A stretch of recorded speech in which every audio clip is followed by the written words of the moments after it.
Started with a yawn. Good morning. Hey. Good morning. Good morning. Good morning. Lugnut had me I up think half the it's night. Well, I go to bed early half and the then night. I go to bed early and then I wake up and I can't go back to sleep. And then um, I only slept a couple hours and then I was awake. And then I tried to go back and lay down at like 6 o'clock this morning, Uh-huh. or 5 o'clock, excuse me. And then Lugnut kept me awake and kept me awake, wouldn't leave me alone. And here I am, yawning when you start your show. Yeah, I woke up at 4:30 for one reason or another. So, good morning, Anissa. You're first. Hank Allen Cash, Becky's Vines. Glad to see y'all. Buddy, Hope everybody's having a good morning. I've been up. Yeah, there's fishing and picking. Um, yeah, I got up at 4:30. I did get the dog. I'm still trying to think of a name. I kind of think I have one, but I was kind of thinking Ringo. that's kind of cute. I like that.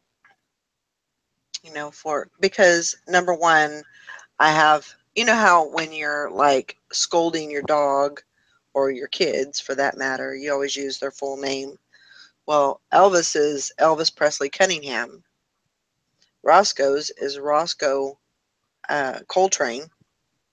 And so I figured, well, Ringo Starr Cunningham, I could do that. So maybe. That's Roscoe P. Coltrane. Yeah. Roscoe, what is it called? Roscoe. Roscoe P. Coltrane. That's right. I was I gotta get more coffee. I missed the Pico. Yeah. Well, he's sleeping. The doggy's sleeping right now. So when he wakes up, I'll show him. It's just a P as initial P. Roscoe P. Coltrane. Yep. It doesn't sound Roscoe right P. when you just Coltrane. yeah, it doesn't sound right when you just say that. You have to say Roscoe P. Coltrane.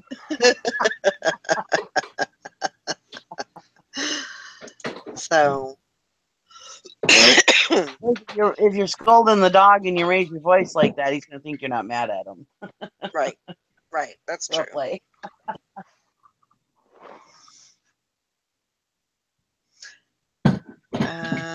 Oh gosh. Hank Allen Cash. This morning is better than yesterday afternoon. Mom declined the house. She says she hates the driveway, nitpicked Oh no. everything, even though all the things could have been easily changed by us. I'm sorry. Oh no. That sucks. Is that like the house that you guys remodeled I don't know. or something?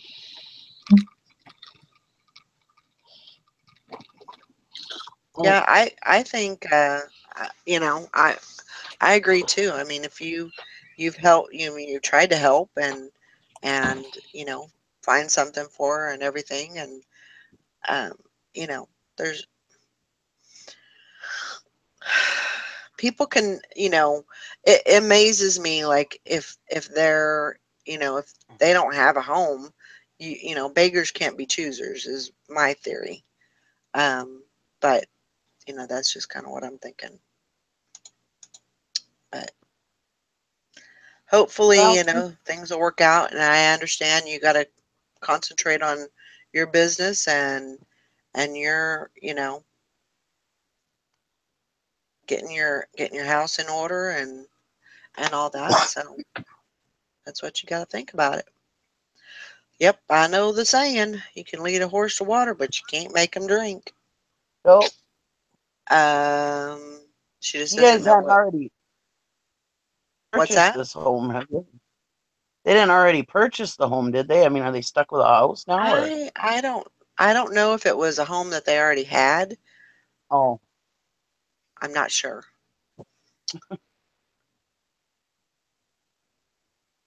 Yeah, she just doesn't know what she wants. I think she wants to live where there's no neighbors, and 11 acres isn't enough. Apparently, that's a lot of land.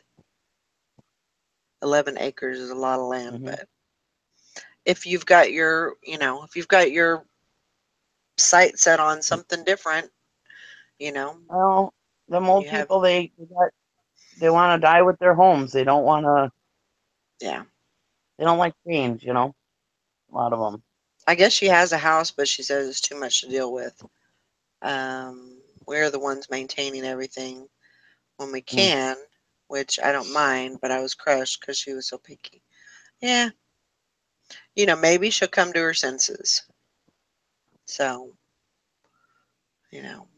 Frankie's Fine says, ran to the thrifty shopper last night and got some good stuff to list. I'm so excited to dig in, but I have to run to the hospital to see my mom, and I am already so Oh tired. no. I hope your mom's okay. Yeah. I know sometimes we have to put that stuff off, put our business off to, take care of family and make sure everybody's okay. So that's just part of it. That stuff will be there when you get back, though. It ain't going nowhere. Yeah. So,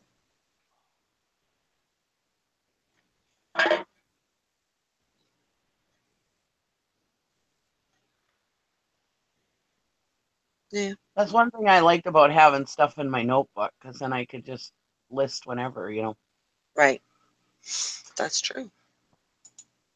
It's not very efficient to write it down in a notebook anymore because I can list just as fast as I can write it down now. But Right, back in the day, it was efficient, but now it's not. Almost. So I would just be doing it so that I could list it somewhere else. But right. in a way, it's like, what's the point? You know? Yeah.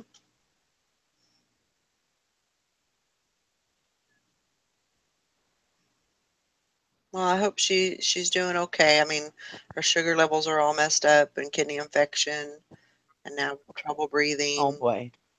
Um, that makes it difficult, when you've got all that stuff going on and you just don't feel good. Yeah. A kidney infection is just like really any other kind of infection. You just feel like crap and Yeah. you don't want to do anything but the biggest thing for her would be, and I would say this just because I'm a respiratory therapist, um, is have do some deep breathing. A lot of times with the sugar levels, that has a lot to do with your breathing, if you can even imagine that. Um, so, you gotta breathe, and you gotta deep breathe. You gotta inhale deep, but it's really important to exhale a full exhale so you get that carbon monoxide out, um, or carbon dioxide, whatever it's called. Get that out and get out of the system, and that has a lot to do with your sugars and your diabetes too. So, and when you're sitting and when you're laying and sitting in bed, it you're not you're not using your lungs. So even in that sense, you want to it's important to take deep breaths. Yeah, she was a breast cancer survivor, and the radiation affected the lung as well as being a smoker for years. Yeah. Oh, So for her, it's probably very important that she exhales fully, because when you get rid of, otherwise you keep that carbon in you, and then that causes a lot of problems. So I hope she gets better. that diabetes affects a lot of shit, boy. Oh my gosh. Yeah. All right, Shantae. You have a good day. You too. Or yeah, you have a nice day, Shanti. That's what I meant to say.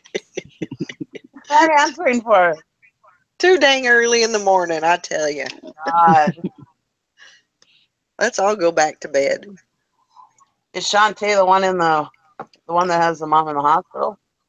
No, No, that's That Frankie's. no. that's Frankie's finds. Yeah. Oh, Frankie's fine. I'm sorry, Frankie's fine. Hopefully everybody Shantae's the three. has a good day. She said she had to go run some errands, so her legs have started weeping and blood sugar way too high. Her liver is overgrown, normal size, but instead of even trying to eat different, she eats a gallon of ice cream. Mm. Oh boy. I mean, I can't say a whole lot, different than that, but I don't go to that kind of extreme, I don't think. I mean, I'll eat sweets just because I still have hormones. Mhm. Hello. But hi, Tara. Okay. Yeah. But I try not to take it to the extreme to where I'm so my blood sugar's so high that I can't get it down, Right. because you can feel that. I don't know, like, I don't like that feeling. No. Like, there's a middle to where it's still too high. Hmm. Like, if you look at my levels, it's still too high, but whenever you get it that high, it makes you feel like you're gonna die. Right. And I understand, because she says, it's a addiction and or depression. I Right. understand that, but it's not gonna make her feel any better No. Right. to do that. One of the reasons I quit drinking soda was because I'm scared of diabetes. My mom was a horrible diabetic. She died when she was 62. By the time she died, she had both of her legs cut off. She was on dialysis for kidney failure and all the other complications from diabetes. And I'm like, oh my God, I do not want to go through that. Right. Yeah. Yeah. My husband actually quit drinking pop. I mean, he was drinking diet pop, but he stopped drinking pop like probably a month and a half ago. I quit And probably about 7 years now, but I used to probably drink 8 to 10 cans of Coke a day. I mean, I drank a lot of, and that's what was my soda. It was Coca-Cola. I drank Yeah. 8 to 10 cans a day. I know I did. I was the same way. No. yeah, and so I finished my 2-liter last night, and I told him, I said, I think I'm gonna stop drinking pop for a while. I only drink it because I can get free pop at work, but I don't even drink pop at work. I usually will drink a cappuccino, and they're in little cups, like our free cups at work. They're in little cups, so I don't drink that much cappuccino. But and then I'll drink water at work, and I like drinking water at work. It makes me feel like I'm actually, because like whenever I am running or whatever, and I can get a swig in, it feels like I'm like replenished a little bit, but yeah, Water is one of the I think best I'm things you can do for diabetes. True. Water flushes that sugar out of your system. hmm See, I'm a big, I can drink, I like Pepsi. I like Pepsi over Coke, just saying. But, Oh, no.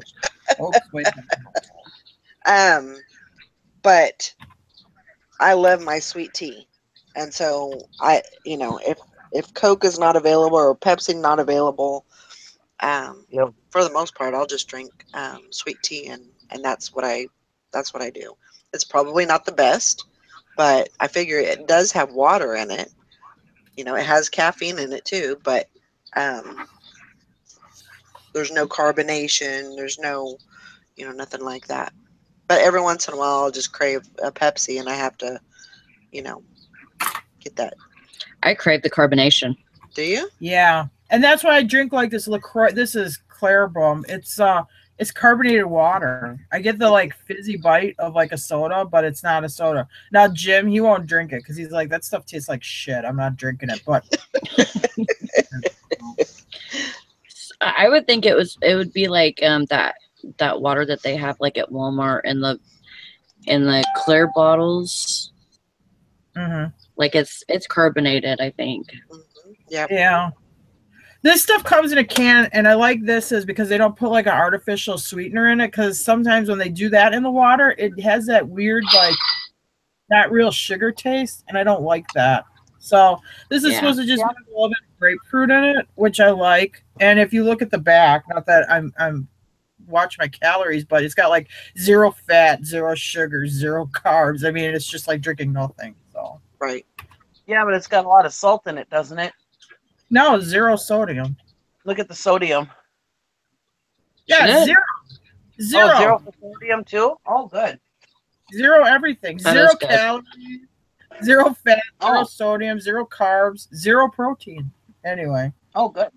Because that's why I drink that Vita Ice. That's a water flavored water, Yeah. but it's got 0 everything in it too. Yeah. Tell you the truth, and I was bad. I was like a Coca-Cola addict. I mean, I like the whole experience. It's like a cigarette. It's the whole experience. It isn't just drinking it. It's the feeling in your mouth. It's the whole thing. Anyway, now if I drink a Coke, not that I don't like them, but they don't have I don't have like the same reaction to them like I used to when I drink a lot of them. Yeah, same here. There's nothing like that burn in the morning of that ice cold Coke going down the throat. Yeah. Dang, Craig, that's awesome. He said he bought a board game for $1.99 and sold it for $150. Wow. Dang. Awesome. What That's board game was?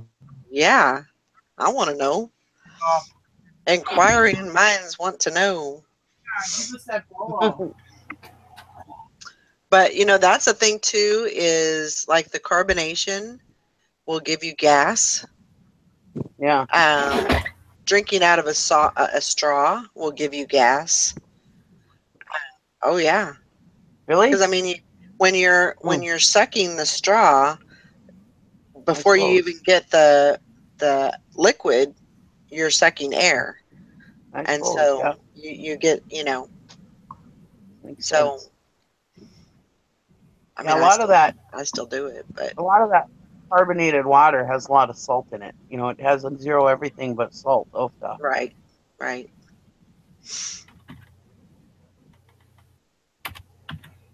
Yeah.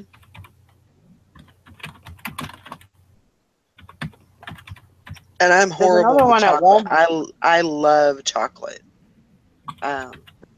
There's another flavored water at Walmart that's really good and really flavorful. It's called Clear American Ice, and that has 0 everything also. Huh. And carbonated water. You know, I might have to try that out, but I don't think I'd ever turn down I think it was my youngest daughter. She goes, Mom, she said, if you had to choose between your sweet tea or your cigarettes, which would you choose? I said, man, that's a hard one. But I said, truthfully, I think I'd pick my sweet tea. She goes, really? Yeah. I always have sweet tea in my hand. Always have it in the car. And I'm just that type of person that I always have to have something to drink. Yeah.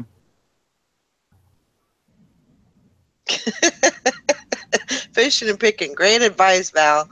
I'll drop off some Pepsi and straws for my brother, so when he farts, it hurts his hemorrhoids. Nice. You're a good brother. Oh, my gosh.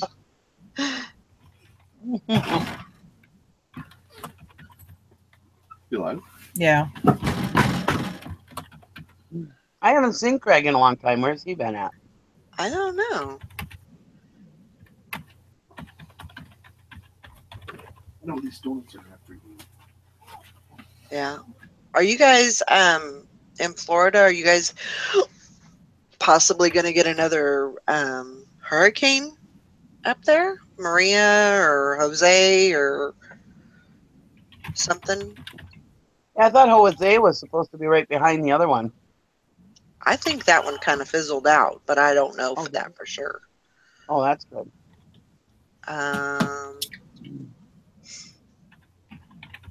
Yeah, I know. I do need to drink more water. That's something that I have to really work on. But yeah, there's just something about I just don't like water. Never have. That's me neither.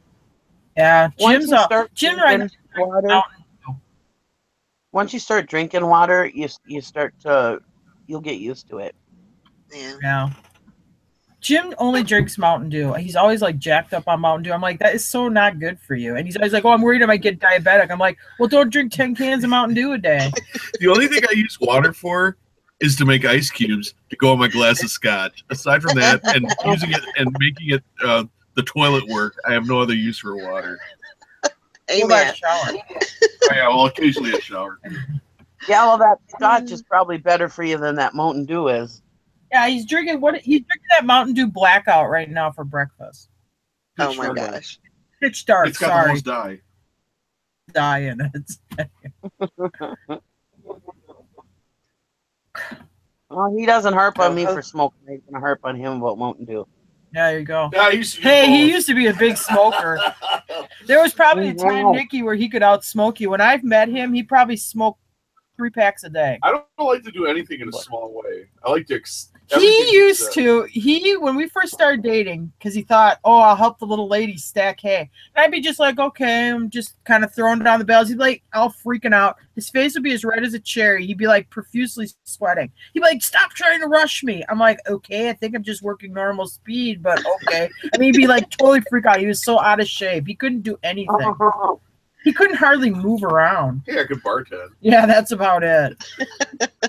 I can still pour a drink. Yeah, and then I never cared if he quit or not. I mean, if he wanted to smoke, fine. If he didn't, that was fine too. But I had a family member who was this old World War II Navy guy who used to smoke too, who give him shit every time he'd come over. What are you smoking those cigarettes for? When I quit smoking, I just set him down and I just quit cold turkey like that. And he'd be like, all right, old man. So then he started ditching. He lived about a mile down the road, so he ditches cigarettes before he pulled in my driveway because this guy would give him grief. And then he's like, Jesus Christ, I'm a 38-year-old man and I'm ditching cigarettes like I'm in high school. He's like, yeah. So then he just quit like that. It was weird anyway. But no, because then I said, you know what? Why am I doing that? Why would I do that? And I thought, oh my God, because the old man is right. That and a few other factors, and it just all came together in like a perfect storm. While I'm bartending and I can smoke behind the bar, I quit smoking while I was serving beer and drinking beer myself to people who smoked. It switched my brain so much I was able to quit cold turkey with that. Anyway, Wow. not to preach on smoking. No, it's up to, but for me, all those things came together, and I mean, it was that easy for me to quit. All of a sudden, I was like, "Oh my God, this is so dumb." So he would go to this thing with his college friends it's this trivia contest to see his point. All of his friends smoke. So he quits. It's like summer, and the next following spring, he goes down there. I'm like, well, he goes, I'm going to buy some cigarettes so I could smoke with my friends because it's what we do. I'm like, all right, well, just be careful. You don't get cigarettes sick, because you haven't smoked for a long time. So he calls me up. He tells me, how many cigarettes did you smoke? God, like 3? He smoked 3. He got so cigarette sick. He went to bed early that night, didn't get drunk or anything, just went to bed early that night, and he gave.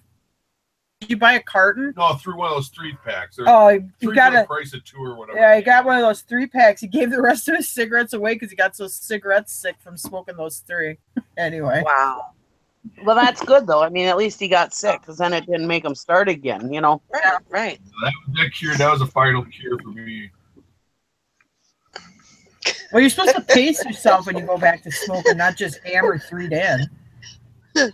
Beth says I think I could quit, but I'm married to Puff the Magic fucking Dragon. Oh yeah. Well, if you got 2 people smoking in the house, yeah, it's pretty tough to quit. Yeah. Well, and you kind of want Frankenstein says I try to quit every day. Yep. Yeah. A couple of years ago, I worked for UPS for their like seasonal help thing. And I used to smoke, and I don't think about smoking anymore, but I was like walking and I had gum in my pocket and I went to grab a piece of gum. I'm like, oh my God, I could go for a cigarette right now. And for whatever reason, it like triggered. It was the motion of pulling gum out of my pocket and eating it that made me think about like smoking again. It was weird. Yeah. Yeah, those kind of habits, they play such a weird game on your brain. I don't know why I have an echo right now, but hello. Yeah, we hear you. Hello. Okay. Hello. Yeah, I have a freaking weird echo right now. Do you hear it? Yeah. Is it my garbage truck? Testes, testes. Oh, no, it's gone now. Yeah. Yeah. They play such a weird mind game on you. Like after I quit smoking, I would, wake up and be like, oh, gotta have a cigarette. Finish eating, gotta have a cigarette. Have sex, gotta have a cigarette. Jump in the car, gotta have a cigarette. And Yeah. it was just like all the time. Mentally, it was right there. Like this is what you're supposed to do. This is what you're supposed to do. And I would like scream to myself, no, I don't want a cigarette. I don't want to smoke a cigarette. Why is my mind telling me that? And my addiction is completely mental too. I mean, I know that there's a physical part of it, but mentally it's hard. It is hard. Especially like where I work. Like you don't get a break unless you smoke. Right. Oh, no. Yeah. I mean, that's what Grandma Magic Classic said. She goes, it's how I have how I have took a break my whole life. Yeah. Yep. I agree. Sally, I never had to worry about like lighting up when I got into the car because when I walked up to the car, I was already smoking a cigarette. We went to nice, Joe. We went to Florida and it was when right before Katrina hit New Orleans. Anyway, we flew into Orlando. We were at the airport and he is freaking out because it was at the time where you couldn't smoke inside a building anymore. You had to go outside to the designated smoke area. And he's like freaking out that he's got to take this time to walk all the way out to this designated smoking area outside. And this is bullshit. And he's out there with the rest of the smokers, having like a bitch fest smoker convention. How they're being discriminated against and that, which is funny because now, he doesn't like smoking. But yes, he was advocate in his day. If he couldn't smoke, he had a dip of chew in his mouth. I mean, he was always tobacco and nicotine in his system at all times. The guy who owned the bar I bartended at, his daughters trained me, and I was working there for like a week or 2 weeks before he ever saw me at work. Well, I'm serving drinks. All of a sudden, I got a cigarette in my hand. He goes, "Oh, Jim, you can't smoke behind the bar." Oh, really? Yeah. No, you can't. So I put the cigarette in the ashtray, and I slid the ashtray forward across the bar. Took out my wallet, beer, got myself paid for it, grabbed a bottle out of the cooler, walked around to the other side of the bar, sat down on the bar stool and started drinking my beer and smoking my cigarette. And he goes, "What are you doing?" He goes, "It's busy." I go, "Oh, I'm sorry. I can't work somewhere I can't smoke, so I guess I quit." No, we can fix this. We can work around it. I'm like, yeah, okay, whatever. I smoked the same amount as I normally did, but I'm like, oh my God. That's funny. Well, because it wasn't for money. I mean, I was single and selling real estate when the real estate market was still pretty decent. I didn't need money, but I was doing it because I figured when a girl comes to the bar, who's the guy she has to talk to? That's right. That's smart. Very smart. It took years. It took a lot of it is how I met Tara, but it took years. You meet a lot of the wrong kind of girl at a bar. Maybe I need to go to a bar. Maybe I need to be a bartender. Maybe that's what I need to do. I don't think that'll be good for him. At a bar. Yeah. It worked out for Jim, but oh, Yeah. 9 times out of 10, that's like the worst place to find a mate. Yeah. Well, and Tara only came in one night a week.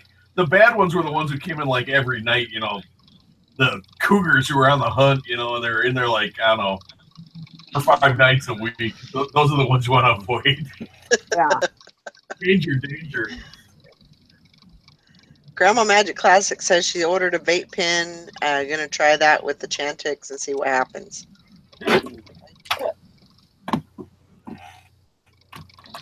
What's the fate? I personally, I think I could quit very easily if I found some kind of like electronic cigarette or something that was as light as a regular cigarette. Yeah. Something I could just hold in my hand.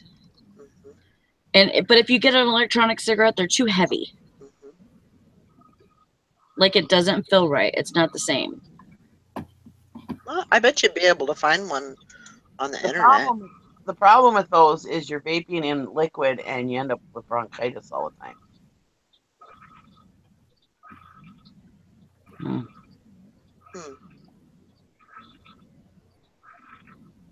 Frankie's fine. I was going to tell you not to change the subject or anything, but I just thought of something and I wanted to tell Frankie's fine.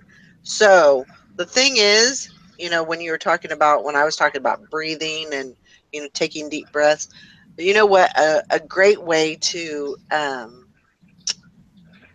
breathe deep is to sing. So sometimes, like, you know, if I'm getting, and now a lot of people, they can't, you know, carry a tune in a bucket, but I don't know if that's the right saying or not. Yeah. But I was like, that doesn't sound right. But if you're singing, you know, you're deep breathing, you're exhaling because you're trying to hold a note. So it's actually a really good way to open up the lungs and everything. Maybe that's why my lungs are so good. Maybe. All the time.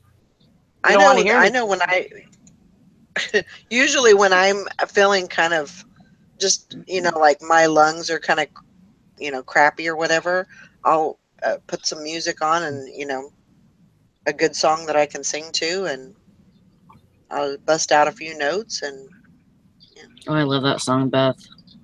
I've always been able to pick up an instrument and play it, but singing, I've never been able to sing. I can sing, but I mean, you don't want to hear it.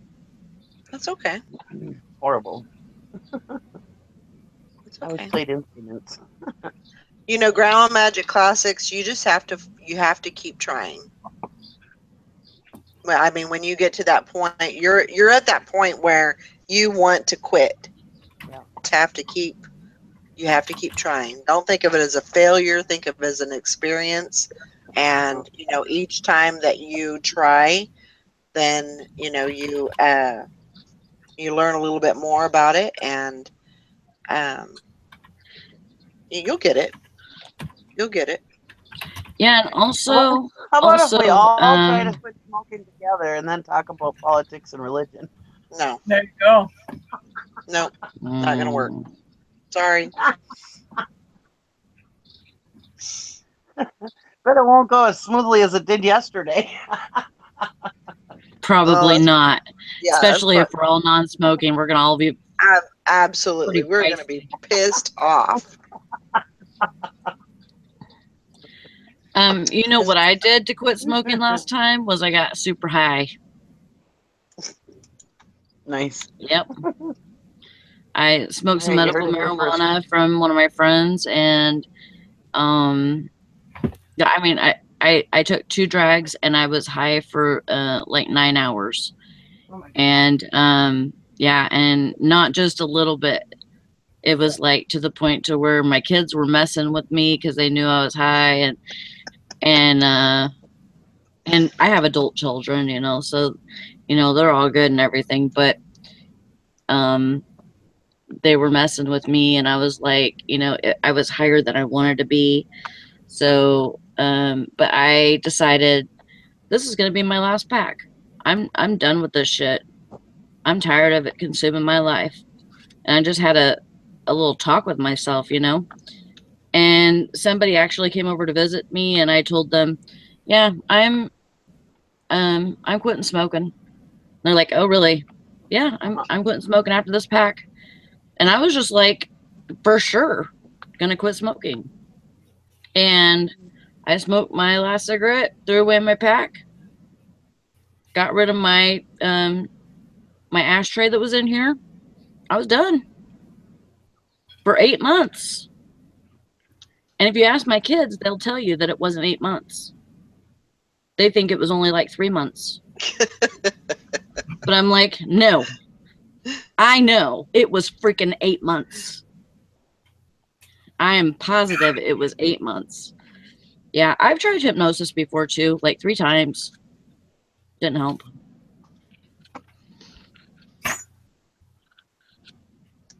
And I'm very susceptible to hypnosis, by the way. Oh, he's explaining that. I was hypnotized, but it did not help. Because in your car's got 16-pound radiator on a boat. Oh, yeah, man, that sucks. Said she was about 10 years ago. She had cut down to 3 cigarettes a day and was finishing her last pack when she broke every bone across the top of her foot and was laid up for 7 months. Oh my gosh. Stuck in the house with 3 kids. That sucks. Yeah. So, you know what would be a good thing? I mean, you know, here's me preaching to the choir, but, you know, if you maybe just, you know, think about you being laid up in the house for you know, 7 months with 3 kids, and, you know, you're like, I'm not laid up in the house with, you know, 3 kids for 7 months right now. I can go out anytime I want to and do this and do that. And, you know, maybe that will get you to where it's like, you know, kind of reverse psychology on your mind, you know, like I can do, you know, what I want to, and I'll even have more money to do it. That's what I think about, you know, is having more money to do extra things, you know, to be able to source what I want to, and, you know, when I want to. If I had extra money. But I mean, this is, you know, this is all things that we all need to do, you know, as far as quitting bad habits. It's just part of life. That sucks, Valerie. Oh, I hate lighting the filter.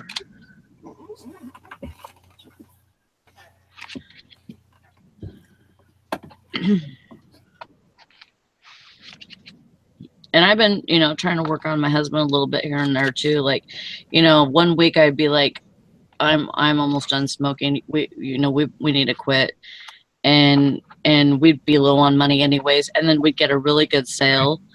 And it's like, oh, we have the money to smoke again. Yeah. This turned out to be a great week. We have the money to smoke still. Last time I smoked cigarettes, I think were like $3.65 a pack, and that was from, I used to smoke Marlboro Lights, and I think last time I went in, I think here they're like $7.20 a pack. Oh yeah, they're close to that here. Yeah. Yeah, I smoke Special Blends, which is a little bit crappier. I smoke Special Blends, which is a little bit crappier of a cigarette. Yeah. You know, crappier of a tobacco. And it's like $1 cheaper. Yeah. That's not much. That is not much cheaper. And I use all the coupons and deals that I can get, you know, because we have like a 2-pack special, and, you know, where you can get $1 off that way. Plus you can use, well, it's $1.40 off 2 packs. And then you can use a Marlboro coupon also, so that makes it even a better deal. So it's like, you know, you're smoking more because you're getting them for cheaper. Yeah. Really doesn't make much sense. I haven't been to Kentucky for about a year and a half. Last time I went to Kentucky, their cigarettes down there are like $5.50 a pack or something. I'm like, go, you tobacco state. You know, they won't do all the extra taxation. Mm. It's a big industry for them. Every time I quit smoking, my husband irritates the hell out of me. He does it because he knows I'm quitting smoking. He'll like sit there and just try to agitate me. Yeah, Okay. that's awful. He's the same way when I try to lose weight. He'll be like buying me desserts and stuff. It's like, really? Maybe he's keeping you trapped. It's like he has it in him to try to sabotage me. Here, smoke this. Yeah, that sounds Yeah.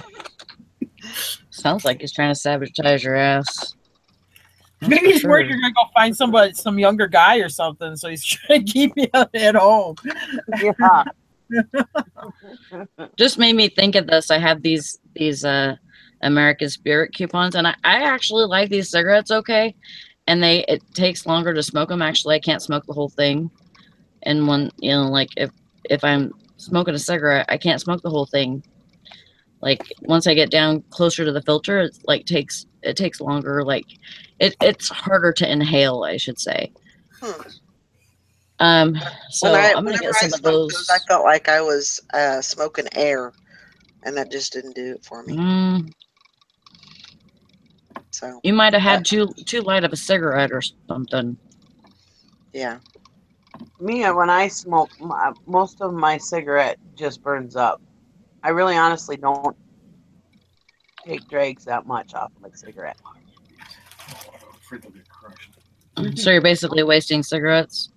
I wrap it Pretty much. Most I haven't had any onto it. Their needles. Well, that's kind of how I feel about people that smoke ultralights. Ultralights, like if I was to smoke an ultralight, that would be like smoking air to me. Yeah. Oh yeah. Ultralights are for people who shouldn't smoke. If you gotta smoke an ultralight, just give up. I mean, that's so My sister Just get a used to freaking smoke. straw. You'll be fine. My sister used to smoke Misty Rose ultralights or whatever they were called.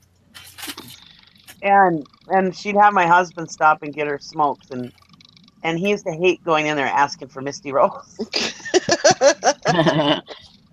She should have switched to Virginia Slims. Oh my god. He's like, God, if you want me to go, at least have me I get used to some smoke Camels or Virginia Slims. That used to be my cigarette. I used to smoke Virginia Slims. Honey, can you go to the store, pick me up a pack of Kotex and a carton of Virginia Slims? Here, just take my purse with you. You know that they have like purse packs that are about the size of a tampon, and they're just it's just a little bit bigger, but it's called a purse pack, and it has 20 cigarettes in it.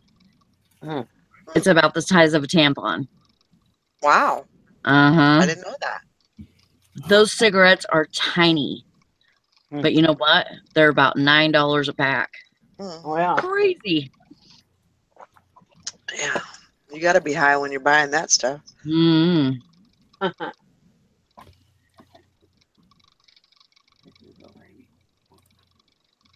know, I had 20 some packages that I took into the post office the other day. And I just set up my brand new laser printer, you know. And I didn't even realize that my printing was cloudy.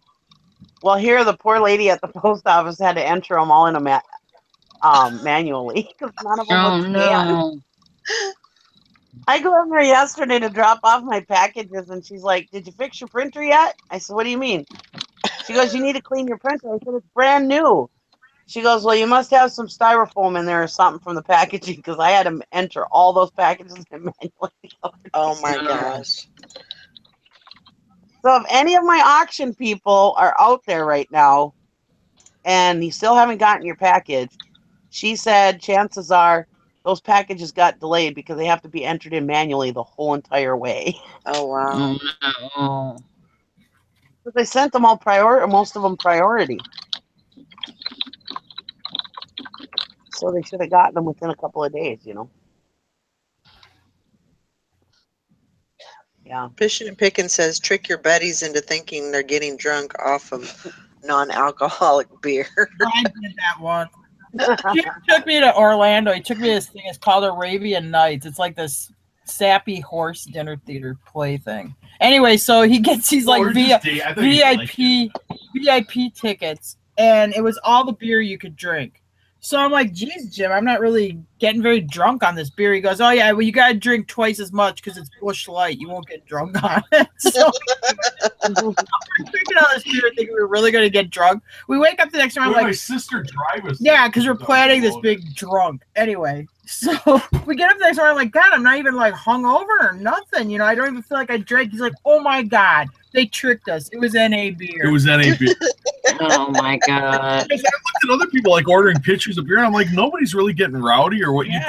I mean, we're ordering multiple pitchers of beer. You know, we're gonna get our drunk on. Yeah. Oh my gosh. Wow. You know, we woke up at 6 o'clock in the morning to go to Disney the next day, and I'm like, you know what? Because I was worried. I'm like, oh, I'm gonna be all hungover trying to get up and go to Disney. I'm like, I feel spry. I mean, I'm ready to go. And all of a sudden, it hits me. Oh no! Yeah, NA beer. Yeah, because I remember him saying, "Oh, it's because it's Busch Light. You just gotta drink twice as much." Oh my God. And for me, Busch Light is really good for a hangover headache. I get a horrible headache from Busch Light the next day. And I'm like, I have absolute zero headache. I'm like, what? Call the better. Show is sponsored by Marlboro and not Busch Light.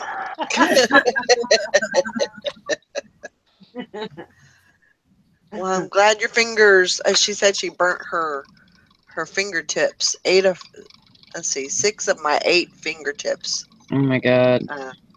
She grabbed the handle to put it back in the oven and burn her fingertips. She said it doesn't hurt anymore. She just doesn't have any fingerprints on there. No. Oh, who was that? Grandma Magic Classics. Oh, hey. Grandma Magic Classics. Oh. I went to the auction last night, and I went and opened my trunk. And the other day I bought a basketball hoop, and that sucker fell out onto my leg. Oh my I had a gosh! big gouge in my leg. Did it bleed? It fell out of what? It's actually pretty gross. Fell out of my trunk onto my leg. Hit me in the leg. Oh no. Yeah, the corner of it. I got a big gouge in my leg. Owie. That's right. I haven't heard anything from him. From Tim. Who? Oh, Tim. yeah, where's he been? Oh, yeah, the guy in there. I don't know. Isn't he having He was in the hospital? Yeah. He has been in the hospital on and off. He might be in the hospital again. Oh. Huh. Wow. I didn't even think about that until Beth said that. Poor guy. Well, Tim, I hope you're doing all right. Let us know. Yeah. I don't know how to get a hold of you. That's the problem with online friends, you know. They could just disappear one day and you never know why. Yeah, that's true. Silver Hair Stacker says, good morning, near beer fearers.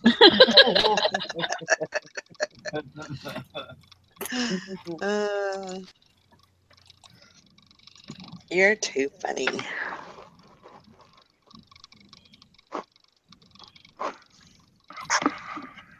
Let's see. Oh, how's everybody's sales been doing? Yeah, they're all right. Yeah.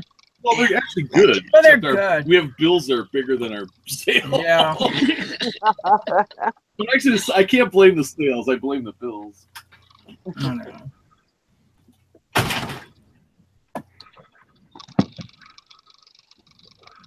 Yeah, I gotta get back on my listing binge. I got 10 jeans listed yesterday. Ooh, Way to go, Sally. Thanks. I'm trying to do what Eric suggested. You're on the jean train. Mm-hmm. I'm trying, but like I was just pulling out some more jeans, and well, I was looking last night, and I don't have very many left. So I'm gonna have to either switch to something else, like in the meantime, like maybe do shirts for that, for 10 a day or something, Yeah. and maybe have, make them to where they're like the higher, my better brands of shirts, and do $9.99 on them, and or I could do kind of a lower end and do even like $7.99 on them or something. I could work it out like that Yeah. and still get the volume. Right. Yeah, but don't you get free shipping? Yeah, I just gotta figure it out, do what I can do. I figure as long as I'm working, As long as you're listing 10 consistently, then yeah, I would say, right, that it should work. yep. Something should work. Yeah, as long as you're listing 10 items a day, you should get pretty good sales. Mm-hmm. I got 3 yesterday, That's good. actually. Yeah, because I got 1 in the morning, and I got 4 yesterday. Only 2 paid though. Excuse me. Your store up with crap either. Huh? I said you don't want to fill your store up with crap either. Oh no, I won't. Yeah. I always try to list the best stuff I have.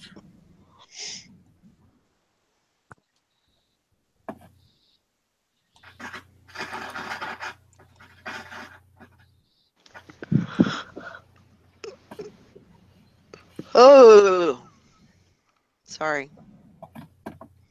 I get the yawns.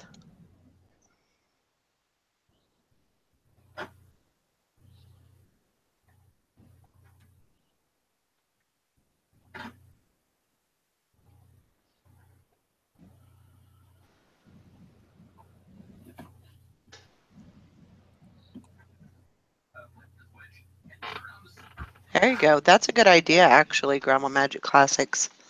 She says, I've told my daughter if something happens to me to get a hold of you guys. Her and Grandpa will need advice on how to take care of my eBay stuff. That's a good idea. I need to sit down and write out eBay and PayPal info and show them how to do everything so they can sell everything off. I don't want to leave them a mess. Hey.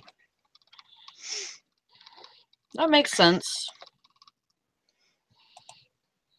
That's when Mike died, I basically I went in and just unlisted, took everything off. He didn't have a store, but I took all of his, ended all of his listings. Mm-hmm. But he still has, there's still an account for him. I just left that open. Yeah. So, sorry, yeah. I need to go run or something.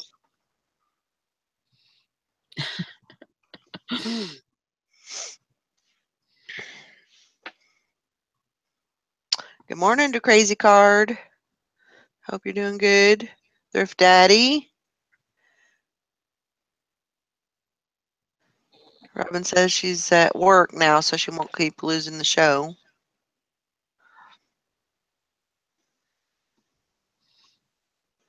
That's right. I like Paris Effin Hilton's jeans store. That sounds better to me. How did I know you would love that one? Mm. Was it when we were having the 24-hour shows when we were talking about that, Robin?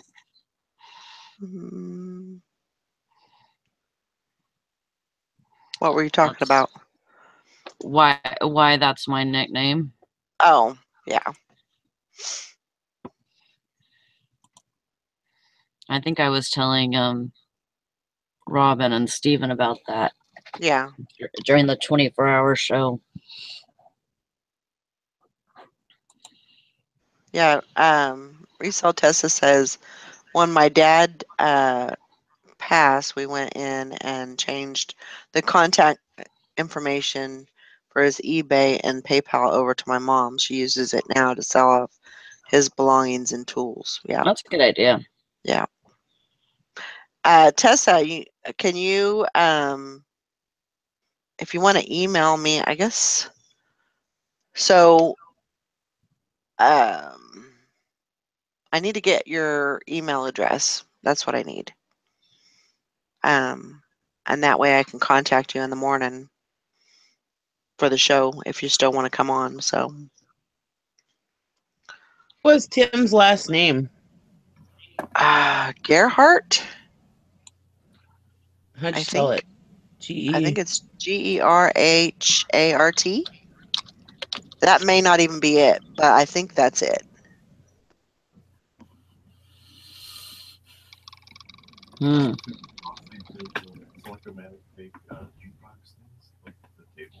Yeah. They're also my background. Okay, that's fine. Yeah. Whatever works for you. I just didn't have your I have to have your email address in order to invite you to the show, so or I can just message you. I actually, if you're on Facebook, I can just send you the link through Messenger, and that works pretty good too. So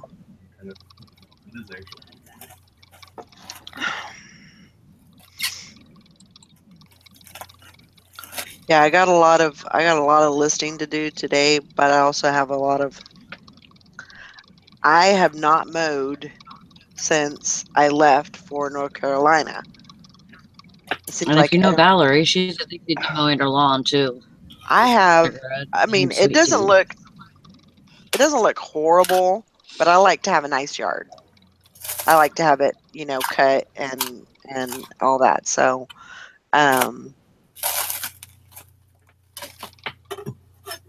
so you have to, I plan, if as long as the grass is dry enough, I do plan on getting out there and mowing today. I love mowing the grass. Yeah, I don't mind. I think about all kinds of different things It's when when I have all my I'm mowing. Because like nobody could talk to me. I don't have Jim or my son like bothering me. I could just ride around just thinking of stuff, Yeah. Yeah, guys love it. Yeah. I've never minded mowing, when every house that we've had, I've just always been very meticulous about mowing and making sure that, Actually, if I feel stressed out, if I go mow the grass, it makes me feel better. Yep. Well, Grandma Magic Classics, that's good. She said she ordered a camera and a mic so we can chat more. Yeah, I would really love for you to come on the show if you wanted to. I don't know if you feel up to that, but if you want to do that, we'd be glad to glad to have you. So keep that in mind too.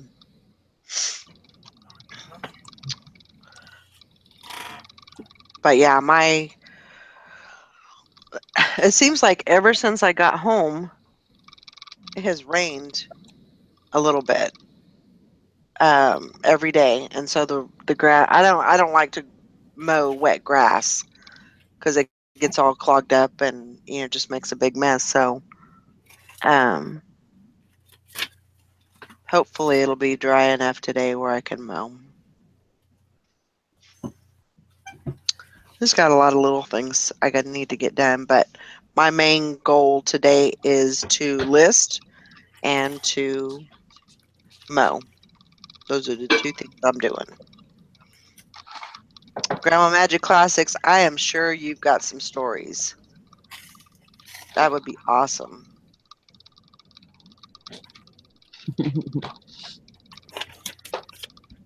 Well, like I say, the more the merrier.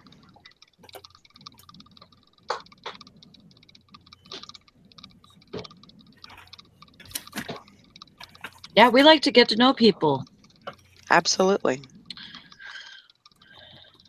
Absolutely. Valerie, what was Tim's last name? I want to say it's Gerhardt. Gerhardt? Are you sure it's not Holiday? I don't think so. No, I just looked at that. Uh, He's in Texas.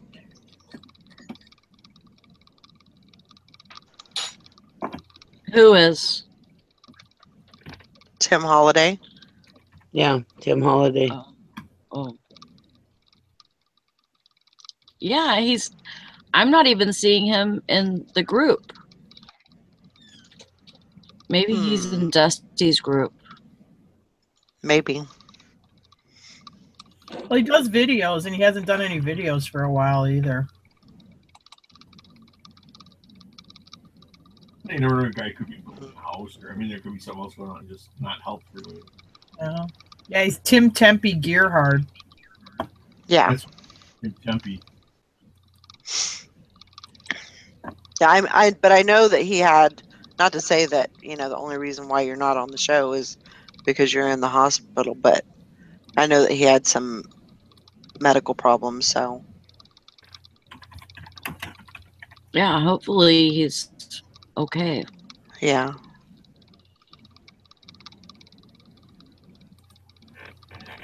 Sometimes, Grandma Magic Classics, you have to just laugh at the things that happen. So, I understand. Yeah. If you don't laugh, you might cry. This is true. You might just lose it. Mm. Lose your mind. So, sometimes you just have to laugh. It took me a long time to figure that out, though. He liked the show a week ago. Huh. Good morning, Comfortable Life. Well.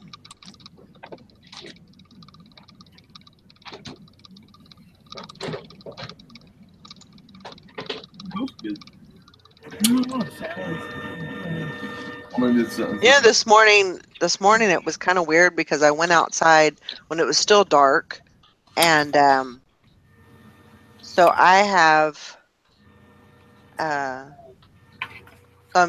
standing there smoking and everything, and all of a sudden I see this flash of light. I'm like, what the heck was that? And so I look in that direction, keep my eye on there. Well, there's lightning, and at least I thought it was lightning anyway. But there's lightning, and it's going off, and it's crazy, but the sky is clear. It was off to a distance, so that they may have had clouds over that way. But I'm looking up. Are you watching that alien show? Yeah.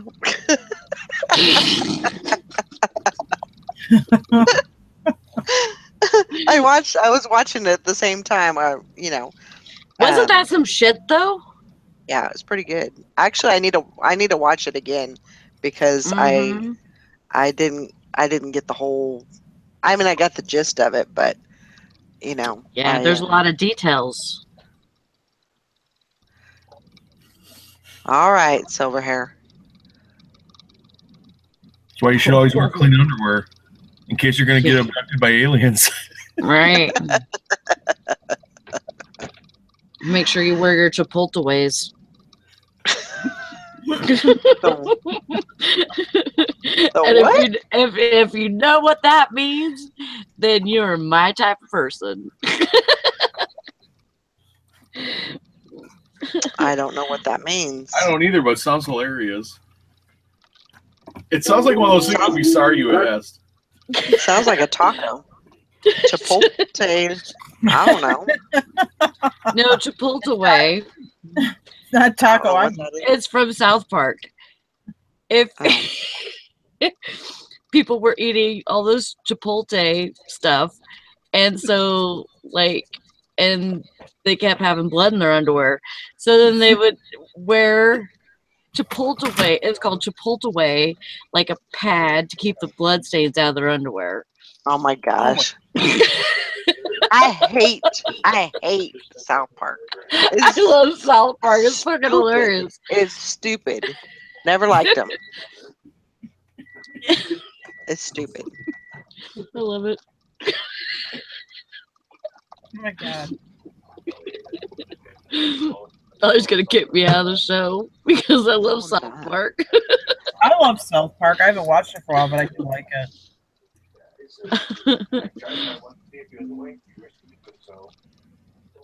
Todd's complaining that you're not sending him a link, Valerie. Well, I'm working on it. You know, Mr. Snap your finger and it's done. Jeez, It don't Valerie, happen that send him a easy. link Maybe already. he already sent it to you and you missed it. He should just keep his Chipotleways on. Right. Oh my god. There's a story on the computer about this lady that jogs in Colorado Springs, but they call her the mad pooper because while she's jogging, she poops in front of people's Oh house. my gosh. Oh my gosh. Oh my And there's like pictures, they have her on camera. She's all like super fit looking in her whole jogging outfit, and then she like takes a dump in front of your house. Does a squat. Oh my gosh. I guess because they have some pictures of the piles of poop that are kind of blurred, but they look like they have toilet paper. She in them. looks Yeah. like a normal Here. person.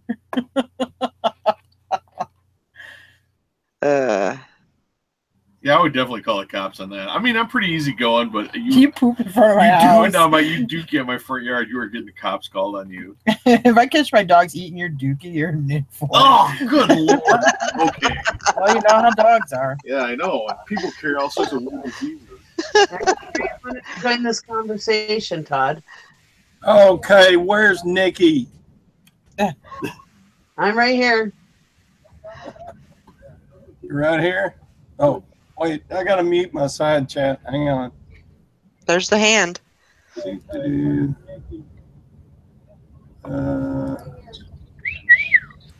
Sorry about that. Okay, I'm back. So I get in the mail yesterday, or FedEx or whatever. I get this lovely thank you card with a handwritten note that says, "Thank you so much, Nikki." Look at that. Isn't that sweet? And then I get this great bathroom toilet radio. I can crap to the oldies. Look at this. This is like 1950s. That's awesome. Look, you put your toilet paper roll on here. Oh, that's so cool. You crank your tunes. Woo! I love it. Hi-Fi Deluxe Crapper. No, Hi-Fi Deluxe Volume and Tuning. Okay, but that's not my problem. Are you listening, Nikki? I am. Okay. Damn, she in trouble. Warranty card. But see, when I bought at auction from Chad Pagel, he sent it in a brand new eBay box. And Nikki sends it in a busted up ass old Amazon Prime box. Don't tell me Oh she my got God, this thing. It's Todd. all mashed up. I'm kidding. Thanks, Nikki. This is cool. I like it. I like it. Not my Amazon boxes. Shush. That's right. Yeah, she could have put it in a padded flat rate. I know. And hope for the best. The spring That's is right. still good. It doesn't smell like shit or anything. There you go. You're in business then. Well, not yet. You should be, well, Give me a few hours till I work something up. okay. That's enough of that. My cheap ass didn't send him a 9-volt battery. That's great. Wonder how Yeah, old I that is. need one of those too. Wonder what year that was made.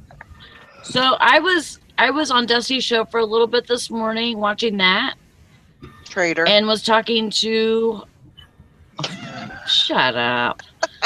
And was talking to Harley woman Dawn. And she said that if she doesn't get any sales today, she's quitting eBay for a while. And I told her, do not quit. That is so sad that she wants to quit. Right. Because she hasn't had any sales in 9 days. Wow. And I told her, we need to figure something out. Right. You know, to keep her on eBay. Because I know that she has good stuff. She sells good stuff. And no, you're not, Dawn. We're going to change this. Maybe you just need to tweak some things.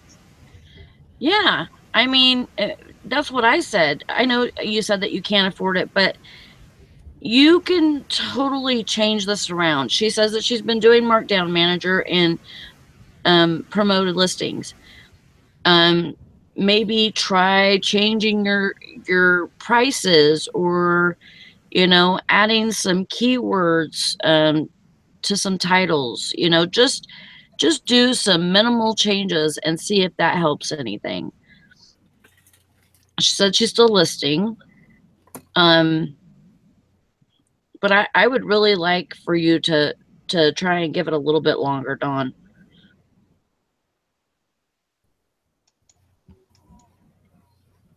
I mean, think of it this way: you have until the beginning of October to get this figured out before the next billing cycle comes up.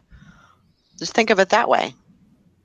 You know, I'm not saying quit on October 1st, but I'm just saying, or the 31st, or the 30th, or whatever the frick it is, but to give it a chance. I know you have, but maybe you need to change some stuff up. Maybe you need to adjust your prices a little bit. Check your shipping. Do you have calculated shipping? True. Check your shipping out. Make sure everything is up to par. Calculated shipping can sometimes come up really high. And check your business policies on your handling time. Make sure that that's all 1 day handling. But just don't give up in the middle of it, of the month. At least wait until the end of the month. That way that you've given it, you gave it a try, and I would give it more than just the end of the month, because the busy season right now, we're kind of in where it's starting to get busier, but not for everybody. Right. Not for all categories. Mm-hmm. So I would give it some more time, because the busy season is coming. And I would work on it while you're not having any sales. What I would do is I would keep listing, try to list through it. I know it's frustrating doing all that work and not selling. I would go into my old listings and just check some stuff out, see what's going on. Do you do 30-day listings or good till canceled? If some of those are if they're good till canceled, I would go in, like if something's ending today or tomorrow, I would go in and end those and sell similar, try to re-index them, see if that helps. Do that on probably 15, 20 listings. Try that out and do that every day if they're ending every day. I would check my shipping to make sure that that's not too high. Yeah, make sure that there's no errors there, because I was trying to sell stuffed animals and stuff and some plush, and they were trying to say that it would cost $100 to send it to California when it could probably cost me 10, and so there were some bad things going on there with my shipping, and so yeah, you just really need to check that and make sure there's no errors. If you need anybody to check your store out, or Okay, well, maybe just a happy to fresh help with pair of that. eyes, we will definitely be able to do that. I mean, I'm not saying that everybody's going to have good feedback for you or Right. whatever, but it'd be worth it to me, if somebody would check my stuff out for me if if I was having that kind of problem. Right. They can give you some, some tips and, I mean, you've done that for my store, Dawn. You went Yeah. into my store and looked around and, gave me some tips on what I need to do. So Also, if you want to share your store name, so maybe people can go in and see if they need anything from your store. Maybe yeah, they'll you see can something maybe that they need. one sale, not, I shouldn't say little, but one sale, maybe that'll stimulate, Mm-hmm. the movement. Right. We'll go in there with a big old suppository. I don't use the Yeah. markdown. I don't like to do sales or broad stroke markdowns. I like the onesies, twosies. I like that. I like to singularly. I do a list price highest first on my inventory, and I say, now could I take $5 less on that for what I got into it and what's going to cost to ship? And if the answer is yes, then I knock down $5 because I know it's not worth what I'm asking because nobody's bought it. That's Right. the market. You've got too many people looking at stuff on this marketplace. If your price is that, it's just not what people are paying. So if you can roll it back a little without pinching yourself for shipping, and that's why I like to do it individually, because I would use like broad stroke sales, but then I'd wind up putting something on sale and then find out most of my stuff's free shipping. It's like, oh God, I went below the shipping threshold. If you lose money on every sale, my dad used to say you can't make that up on volume. So Right. Yeah. try to make money on every one. And the other thing is if they have inventory that's in a pile or whatever, just list that stuff like a dizzy ferret. I mean, just go in there and dig into the stuff, and a lot of times that activity will spur. For me, at least, it seems to spur sales. And the other thing is, if I don't know what the person sells, but if it's clothing, if it's like, make sure you're using poly bags. I mean, this might be a no-brainer. I don't think she does any clothing, to tell you the truth, unless she's changed it. I don't But think as far as I know, she doesn't do any clothing. Oh. See, now I'm not gonna get controversial. Oh, it's clothing but I like clothing. Clothing is like a battery. I mean, it's like when you're running your engine, that little battery back there is storing up energy. So in those times when your hot stuff's not selling, those clothing sales will keep the machine rolling. I mean, they'll pay for your gas to run into town and drop off your packages or go thrifting. They'll pay for groceries. It's not the thing that's going to send you to Disney World, but they will pay your bills. I like to have a large inventory of clothing mixed in with the rest of my inventory. It's a good because everybody needs clothes. Right. I used to work at a shoe store, and the guy said the shoe store made it through the Depression. The chain did, because even in the Depression, you still got to have shoes. You can't walk around barefoot, so it's a need. So you just got to have your prices got to be correct. Mm-hmm. She says she's been bad and has done some clothing. And I still see, okay, so you don't do good till canceled, but when an item doesn't sell at the end of your term of whatever you do you cancel the sale, cancel the list, or end the listing and sell similar, or do you just relist? Because back in the day when I used to just do relist, my sales would suffer on some of those old items. So every once in a while, you got to go in there and end the sale and sell similar too on some of that older stuff. I don't ever do that. Sometimes it'll stimulate sales. I actually do it when, like, if I have some that have fallen off and say I'm busy doing something and I don't really have time. I mean, it's kind of a crappy way to do it, but if I don't have time to list, I'll go in and I'll sell similar, like 5 things, and then do that in another couple of hours, and that shows activity. And sometimes it works, sometimes it don't. It's not a no, it's not a sure thing, but none of this stuff that we say to do is a surefire way of selling. Nope. It's just stuff that we've noticed. If we do it, all of a sudden we get this increase of sales or whatever, or it starts selling again. You It's know, something I do. like No, Ski and Save, she's been at the scheme for a long time. Mm-hmm. Sometimes she likes to go in and end all of her listings, leave it for 24 hours, and then restart her listings. Yeah. You know, and she said sometimes that stimulates sales. Mm-hmm. You know, so who knows what the right answer is, but these are all different things that you could try to see if, you know, I mean, I try all these different things if my sales quit. How many Yeah. items do you have listed, Harley Woman? Because if you're selling a percentage each week or month or whatever, if you have more listed than just playing percentages, you're going to have more sales. Right. Like a 1% sales rate would be great for me because I have a bazillion things listed. I have a tendency to go for top dollar and then lower it later on. Mm-hmm. Yeah.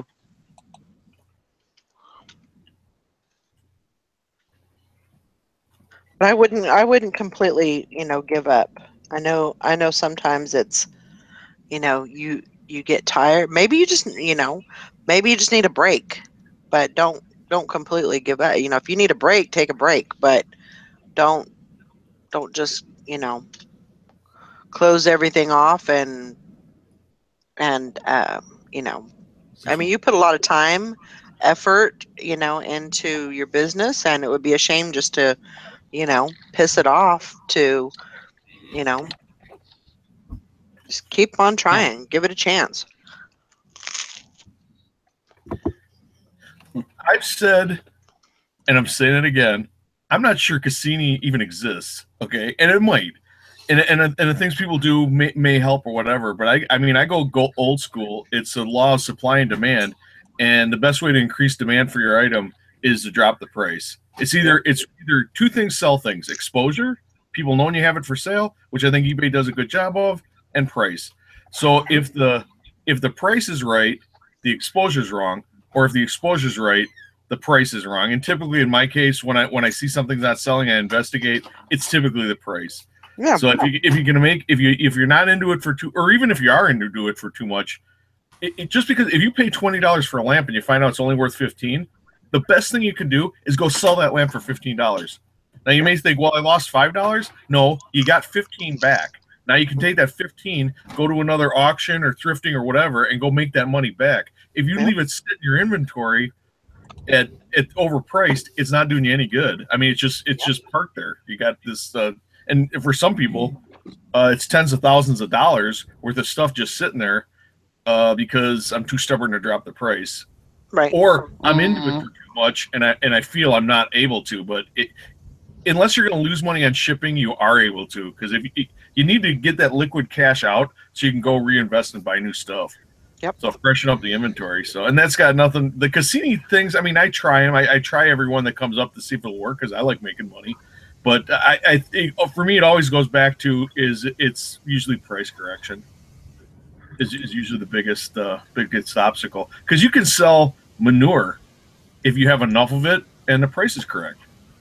Yep. I mean, people go to well, today right now at Home Depot, somebody's buying a bag of sheep manure in a plastic bag. They're probably paying $7 for it. So I mean, you can buy it on eBay. $7 is $7. Yeah. That's what Home Depot's saying. We got a bunch of bullshit here, so I could even. Yeah. I can go to Home Depot and buy some shit. Our bullshit sells every day. That's right.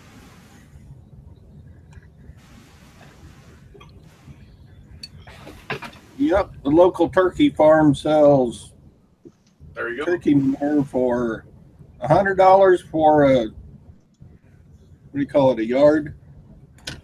Ugh. Oh boy, that's a lot of turkey shit. Boy, I bet your neighbors would love you when you order that. Oh, yeah, it's only 15 miles. I'll go pick it up on my trailer. And I wrap my trailer with that plastic and then just throw the plastic away after I'm done. thinks he just needs to shut down on eBay and do Poshmark for a bit. Are you an avid seller on Poshmark? Do you do well on Poshmark? I mean, maybe that's what you need to do. Take a little break from eBay, try something else. Yeah. There's You can do nothing that. wrong with that. I wouldn't shut my store down. Yeah, maybe end all your listings or whatever, but I wouldn't shut my store down No. back. But yeah, I mean, you can try that for a little bit. You know, there's nothing wrong with that. No, because there's different platforms out there that you can sell on, and some may do better than others depending on what you're selling, you know, uh, for one reason or another. And if you're, you have a pretty good Poshmark closet, and I know that there's a little more work into getting people to like your closet and share your closet and all this kind of stuff. I know that's a little more in depth, but maybe something different will kind of spark your interest again. You maybe just burn out on eBay. Maybe you need that change to continue. And Beth said, I'm in the minority here. I think if Dawn wants to step away from eBay, I think she should. And I do too. I think if she really is not feeling right, then yeah, step away. But I mean, there's other things that you can try to get sales, like we said. But yeah, if you're honestly just feeling the burnout, Yeah. get it. I deuced my whole inventory and stepped away for quite a few months. Right. I But just don't want her to quit. No, I just don't want her to say, "Oh, I haven't had a sale in 9 days, and that means I'm done." No, Because I don't. She's a very strong woman. She just went through a whole lot of stuff with her health. Yeah. And if she can get through all of that, she can get through this. She Yeah. just needs to change some stuff up. But if she's seriously not enjoying eBay and not doing well on it, and she doesn't think there's any way to recover from that, maybe stepping away would be the best thing. Right. I just don't want her to say, I haven't had a sale in 9 days, and so I'm quitting. Right. I'm giving up. Mm-hmm. Yeah. It doesn't. Well, you have your eBay account there. You can shut your store down for a while. Smart thing, do some Etsy or whatever. Hell, even do some local sales. I did, and then maybe eBay. eBay is always there. So yeah. And then if you decide you want to come back, then come on back. Me, if you have a lot of listings and you're going to end all those listings, be sure it's exactly what you want, because it's a whole lot of work building that store up again. I wonder if you can close your store but keep all your listings as, just single. Well, I'm sure you can. I mean, you did the work of listing them, you might as well leave them up. Well, a lot of times, if you're, and also it has to do with the way that you did your contract. Do you do a monthly or do you do yearly? That has a lot to do with it too, as far as cancellation, because basically what they can do is prorate it, and then they'll charge you a certain amount to get out of that contract. So, of course, if you pay monthly, it's going to be a higher amount for your store, but you can cancel anytime. When you do yearly, you pay monthly, but you have a contract saying, I'm gonna have this store for a year. So that might be something to take a look at too. Yeah. Because you don't want them to come back to you and say, well, we're going to bill you $600. But yeah, you can shut your store down, but we're going to bill you this money to basically get out of your contract. So might be something else to look at. I totally agree with Dawn. Sometimes you just need a break, and totally. Yeah. It's easy. It's easy to when you're working and working and working. It's so easy to burn out, and it's so Yes. easy just to get, and then when you don't have any sales, when you're getting your sales are trickling in, you're okay. It's tolerable. But when you're working and you don't get sales, that's I completely understand. Right now could be kind of the poopy time of the month because your eBay fees are coming due and stuff like that. So Yeah, well, if you're absolutely. slow during that time, I mean, I get it. I got $2,000 Yeah. in eBay fees I gotta pay. Right. Mm-hmm. $2,000? Yeah, $2,000. Well, we have 10. It's not like we don't have 10 days. There, that'll make Wow. It's what we like to call the Yeah. eBay scramble. That'll make your butt and we're fucker. not responsible. We don't always go do other stuff. Hell So. Hell no. We almost never pay every week.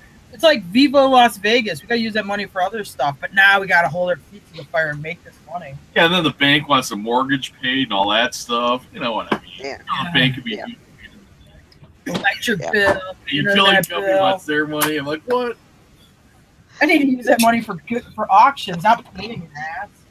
Unfortunately, in all that, the buyer doesn't. It's got nothing to do with the buyer. No matter how bad you need the money, it just doesn't have anything to do with the buyer.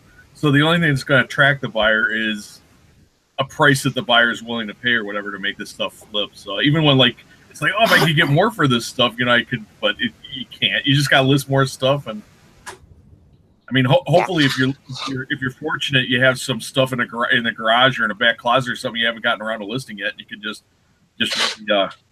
hammer the listings. Yep. Or sometimes like we do, and I'm not advising people to do this, but I mean, sometimes we have to do it. It's like, well, we got 2/3 of the money for rent. We could just figure out a way to make the rest of the money and do this or whatever. Well, for us, it's payment, but anyway, for mortgage payment. But or you could take that money and go to an auction. And maybe not all people should. This is not probably wise because we're not overly responsible. Well, and it's not like This is like taking advice from an addict. I want you to see my eyes. Look into my eyes while I tell you this. Okay. Yes, but it's not like going to the casino and throwing it all on black. You have a proven track record. You know you can sell stuff. You know when you work the handle on the eBay pump, money's going to come out the end.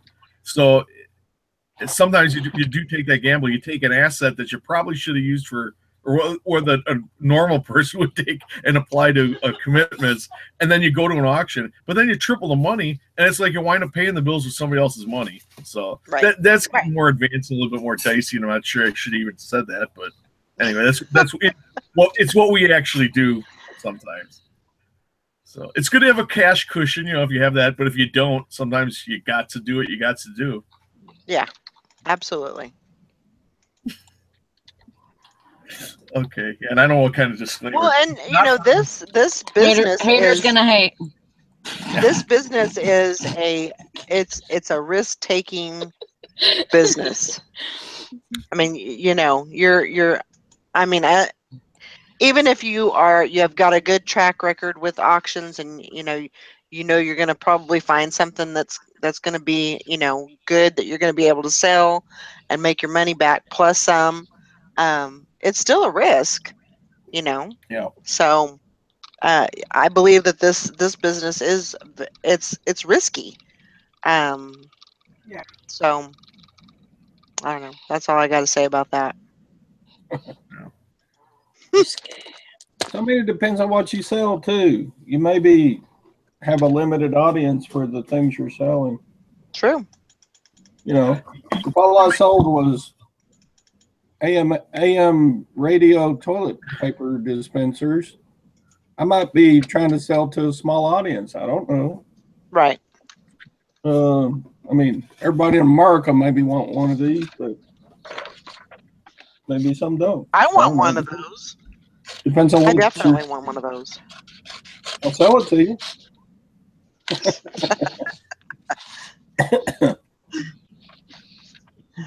You're silly. Don't do it. But And I think sometimes you have stuff in reserve that you don't want to sell. Like I would use if you have like a precious metal, like something like a gold pocket watch, or my grandma had a gold coin, a Mexican. I think it's a 50 peso. It's about the size of a silver dollar, but it was gold on a nice gold chain. And when my mom was moving down to Florida, she's like, "I'm never going to wear this or whatever." So she used it for paying me actually for expenses for the truck and trailer and hauling her stuff. We had to make a couple trips to haul her stuff down to Florida. So she had that asset laying around. I mean, sometimes you have stuff like that when you're tight on your eBay sales or something like that. You can pull something like that out of the reserves, and sometimes we keep stuff, and it's like that's the way we rationalize it. It's like, well, should we sell this? It's like, no, it's cool. I want to keep it, but we know later on if we're in a bind, we can always just throw it up and flip it. Because it is like the silver is set. It depends on what you have. If you have something that's attractive, or if you could waste your time listing a bunch of stuff that just doesn't have much. One sells every 3 years or something. That's not a good thing to be putting up. Yeah. That's my sermon. I have a nice Texas flag, but how many people are going to buy a brand new Texas flag? You never know. One. So. It's a big state. There's a lot of people There's in a lot Texas. Yeah, it should sell good, but I'm just saying, what percentage of the people in the United States want to buy a 3x5 Texas flag? I don't know, probably not a whole lot. And I've never seen people more proud of their state than in Texas. Yeah. Sure. Right now, with the one of the flags on the back being the Texas flag, and the other flag's either going to be the northern flag or the southern flag. Yep. Yeah, it's like, what's not to like in Texas? The only thing we don't have is like a snow ski slope. We got everything else. I have a friend that moved to Pilot Point, which I think is north of Dallas somewhere. What is? I have a friend that moved down to a place called Pilot Point. Yeah.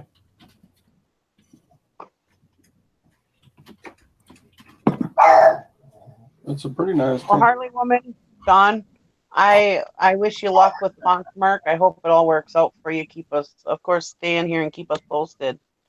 I'd love to hear about your journey with Poshmark and see how it's going. Posted. You'll still be around the community anyways. I mean, it's not like you're done reselling.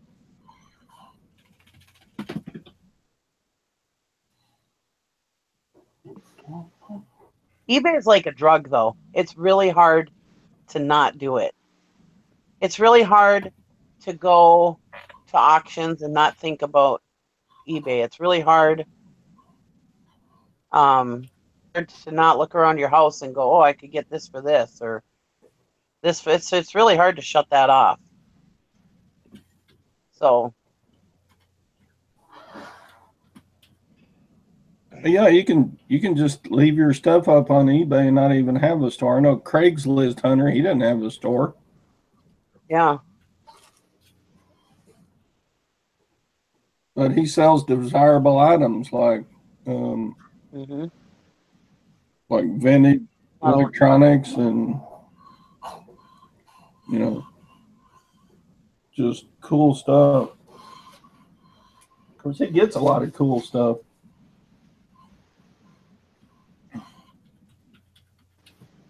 Florida Hidden Treasures. Amen, Nikki. I was jonesing when I didn't have power for 6 days, I bet. Oh, and congratulations on winning yesterday.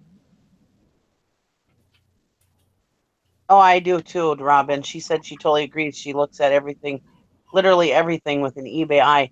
Oh, you know how many times I've gone to a restaurant and it's like, wow, this is really nice, nice plate. And I look and see what brand it is. And I'd be sitting there at somebody's house going, I could sell that for that. I could sell that for that. It's hard to shut it off.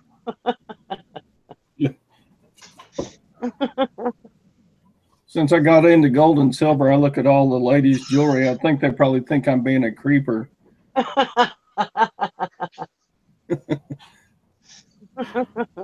Yeah, when you're a guest at somebody's house, you automatically turn the fork over and read what's on the back of it.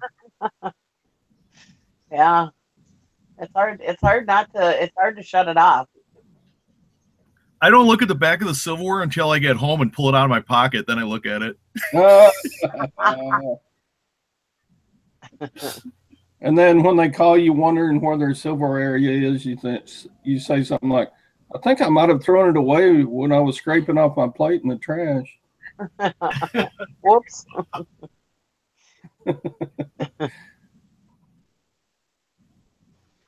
Harley Woman says, I look at people's shoes and clothes the same way. Yep.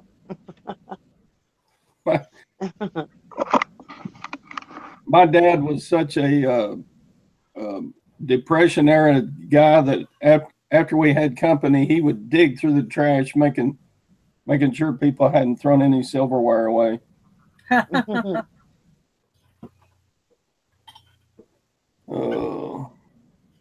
Margot Hidden Treasures, Florida Hidden Treasures. Margot, she put that.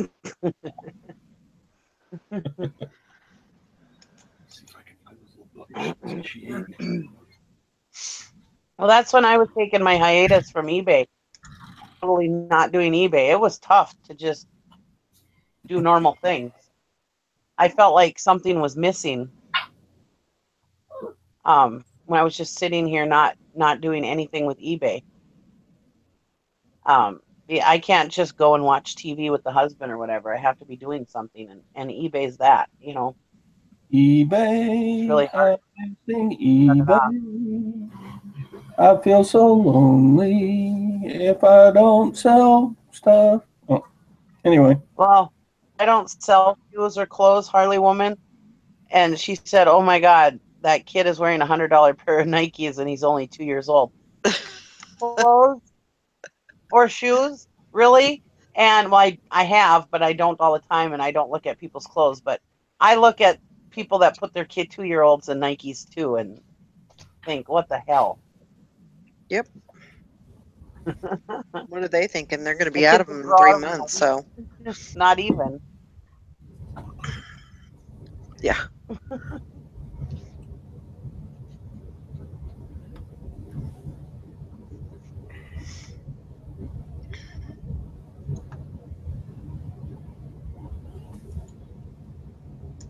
Oh, I got so much stuff to list. My spare bedroom, I swear to God, there's the clothes that are piled on top of it are like, oh my God. It looks. So you need to become a listing machine. I know. I know. That's the sucky part of. It's like the last day of the estate sale, and they've got vintage clothing hanging in the closets for $1 a hanger, and you're like, I can't just leave that. Yeah. Sure you can. I mean, yeah, it's like, hang on.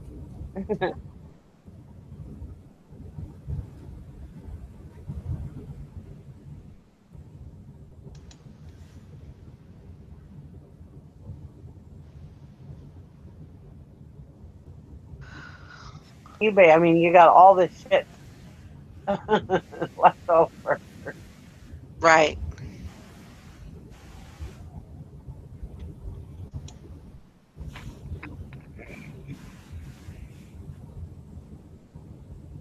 It's like, look at this skirt set.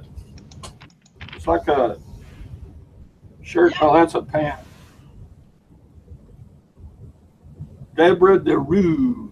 You ever heard of Deborah DeRue? Nope. I'm sure it's like 30 years old. How about Oberon? Maybe. This is a shirt and a skirt. Size 10. It's like, how do you leave that sitting at the estate sale when it's $1? I know. Hank Cash says we need you to model it. Oh hell, there's no way I'll fit in a lady size 10. It smells like old lady. Kind of musty perfume smell. Get that stuff listed because it's Halloween time too. Vintage clothing goes well at Halloween time. Yeah. Somebody could go as crazy old cat lady in this probably. You know, there's a guy out there who wants to wear that for Halloween.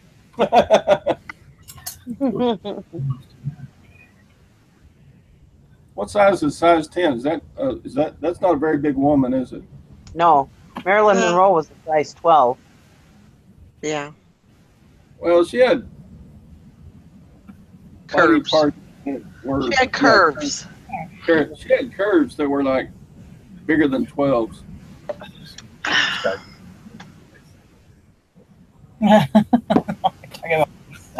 I walked in. I thought you guys were talking about when you said size. I thought it was shoe size. When you said size 12, because I used to sell shoes, I'm like, wow, size 2. Marilyn Monroe really had some canoes. She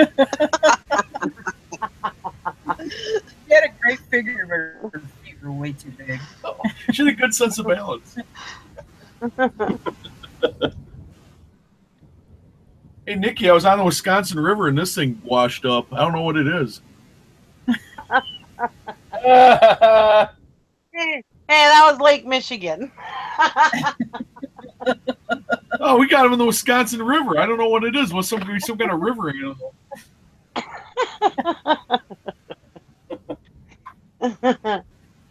I never even thought about it. I just knew that was what I did when I was a kid, and Well, honestly, why would you think any different? Of course, you'd think that, you know. well, yeah. I mean, we used to find them in Lake Michigan. That was the thing with my aunt, you know.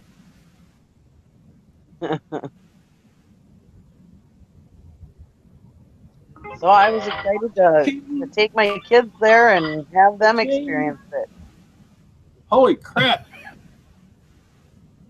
Oh boy. But I just sold a whole buttload of model train equipment for $153. Woohoo! nice.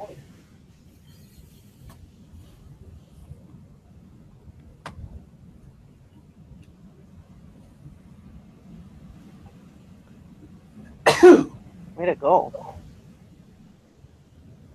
Speak. Can't you hear me, Thrift?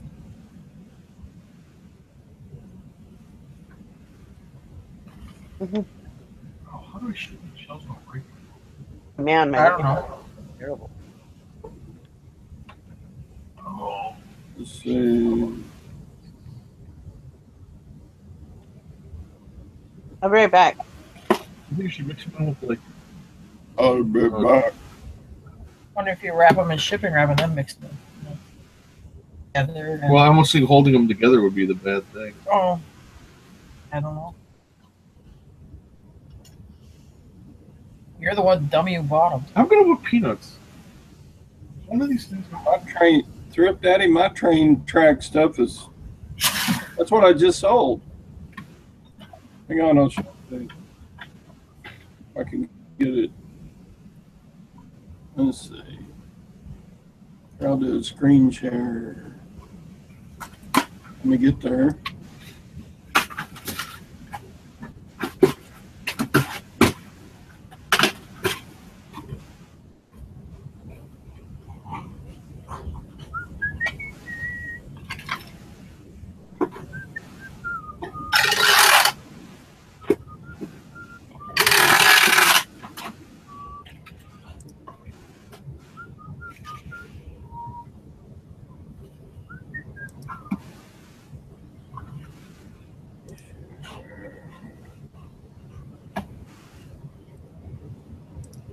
Okay, there it is.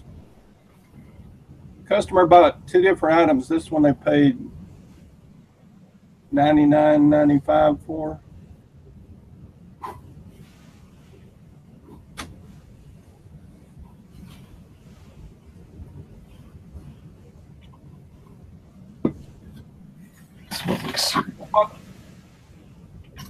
Is that what that is?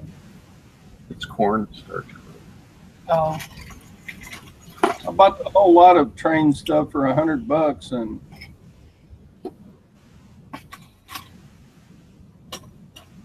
already sold like $350 worth before I sold today's.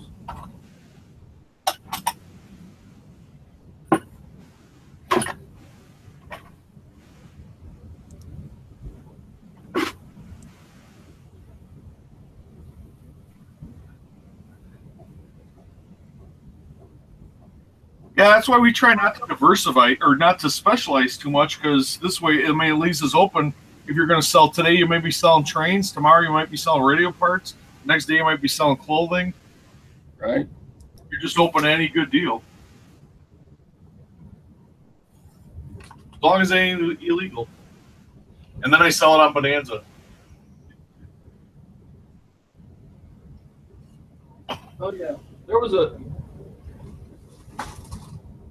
a bunch of bad stuff in that lot of train stuff too. Like this whole box is just busted up train stuff. Like you got a locomotive without the wheels or anything. Yeah, but you listed the busted up stuff, didn't you? No, it's still sitting here. No.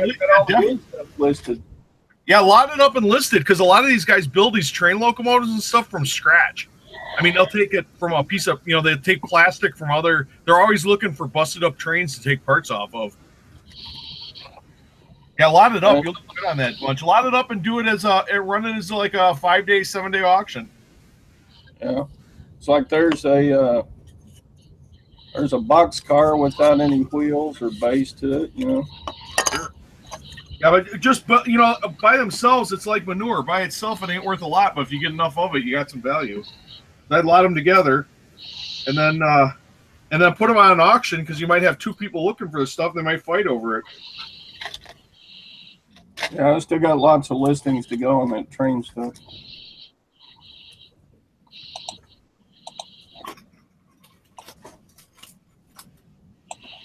But I just listed that track set yesterday. That's how fast it sold. Yeah.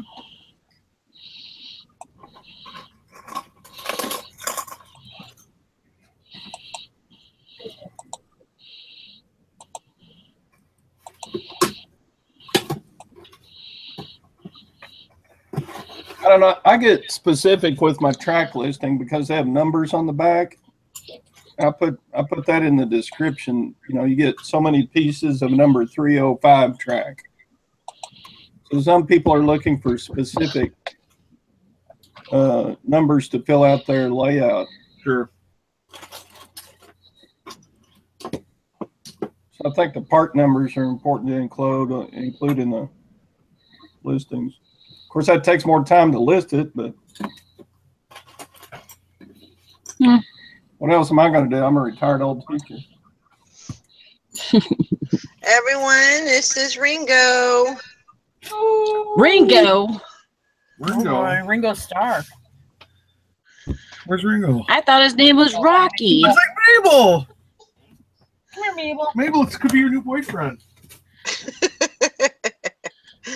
Why didn't you name it Rocky like you said you were going Like to? twins. It's like doppelgangers. We should all get one, and then we'll all have the same kind of dog. Aw. Is he a pug mix too? Yes. Oh wow. Okay. Is he pug beagle? No, pug chihuahua. Okay. Well, that's ours too. He's so cute. Aw. Yes. Oh my god.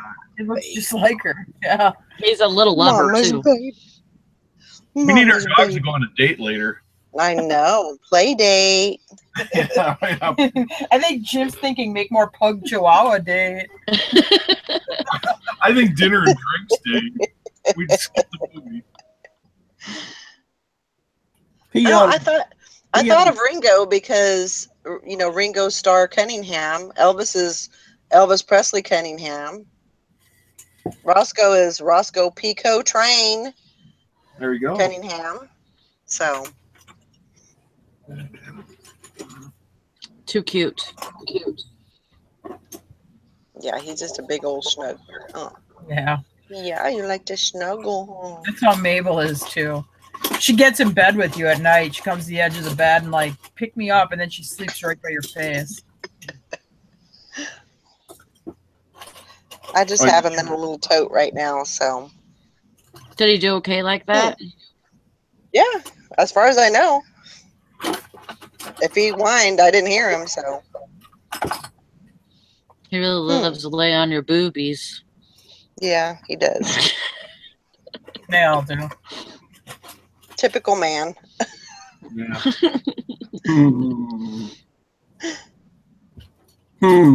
I could say something. I ain't holding you back. maybe I better. No, he hasn't left any messes so far. I think they were talking about Grandma Magic Classic's husband. Oh. He hasn't left any messes so far either. Oh, okay. I can't get a puppy. I just read the up the chat. I can't get a puppy. I haven't even got Grandpa trained. What are you doing? Hmm?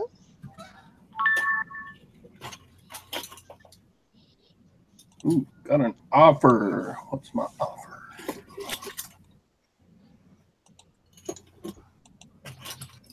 I've been needing to sell some stuff. I only sold 3 things yesterday. Well, better than none. That's Yeah, right. Monday's Oh. That's what I always Great say. offer. Better than none. Yeah, I'll give you $25 for the $75 camera you have listed. No. Better think about that. I'll counter offer you. There you go. Okay, yeah, I'll come down a little bit. How about $60, dude?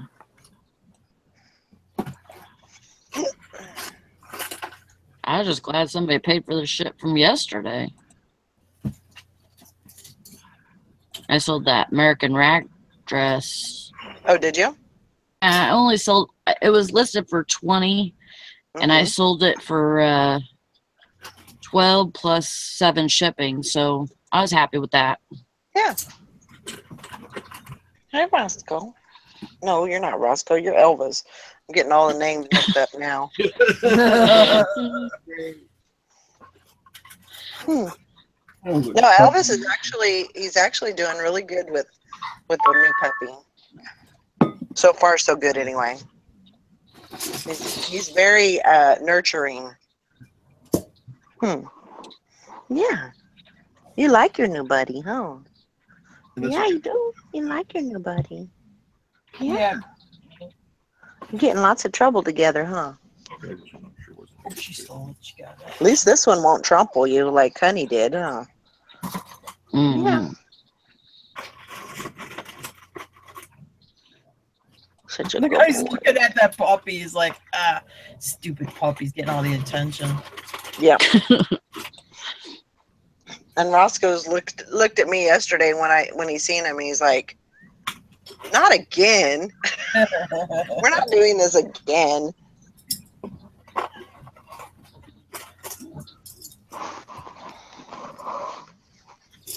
I sold a camera Friday and they haven't paid yet.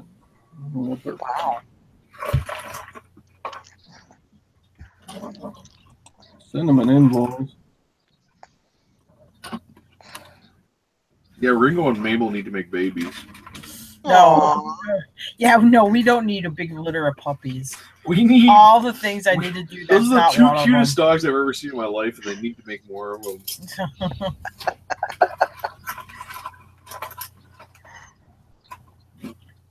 They're like impossibly cute. It's like you can't get your head around. It's like, how could this dog be this cute? I know. I like pugs too, but I mean, with that like half snout or whatever, I mean, and then when they look at you, it's almost like a monkey. It's like almost like a primate face. And you can tell what they're thinking. I mean, I love all my dogs. I loved all the dogs we ever had, but this one I gotta say is bar none the cutest. Yeah, I love the Chugs. I mean, definitely Roscoe looks more Chug or more Pug than the two of them. They look more Chihuahua, but I still love them. Yeah. I still love them. Huh? Oh, there we go. Aw. Oh, who's this? Oh, Mama still loves you, huh? Oh, you got a pug too? Yeah. Oh, it's the pug show. We should change it to the reseller pug, the morning pug show. oh, Todd, that is such a cute Oh. puppy. He's adorable. Izzy is the fattest pug in America. I'm getting a hernia just holding her. That's good. Gotta Look be at this. Was she happy? Look at this girth. Oh my gosh. She is wider than your whole puppy. Yeah. You eat good, don't you, Izzy? Uh-huh. How dare you call me fat? my pug crap's bigger than your puppy. She's sitting here because I got her around the middle.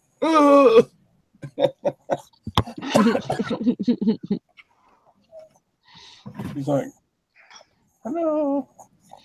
Oh. That dog's like, why are you bothering me? Look at this. It's a Why girl. am I- It's a female. why are you bothering me? Time for a nap. This is too much work. It's She's too like, much don't work. hate me because you're beautiful. Hmm. There you go. You showed up.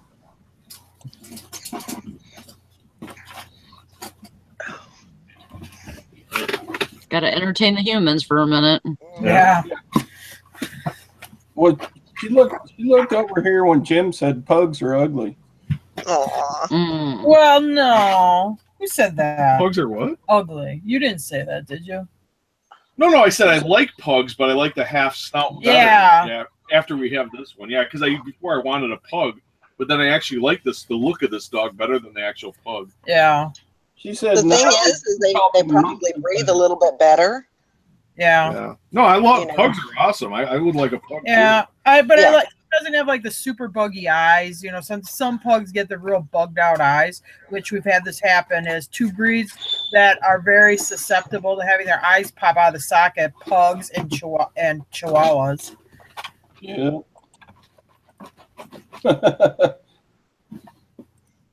Valerie's saying, don't tell me that.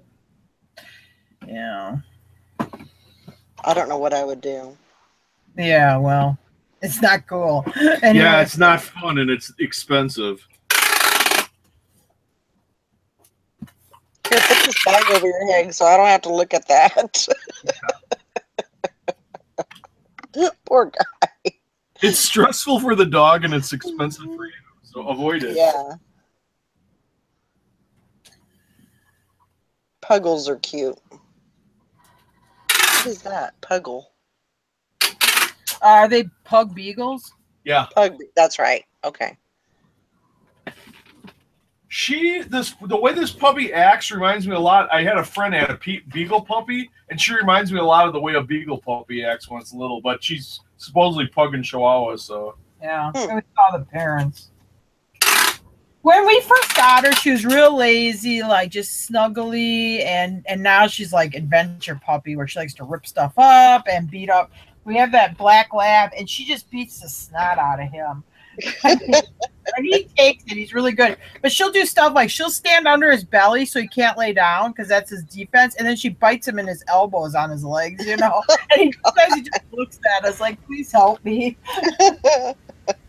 she took a comforter. Tara's got a real nice comforter with like it's fishing stuff. It's got like trout and creels and stuff like that. A pattern on we got the polyfill. She chewed a hole into the polyfill, into the comforter, and then got inside and like. She can be a demon. Yeah, right now she is in a little bit of a demon mode.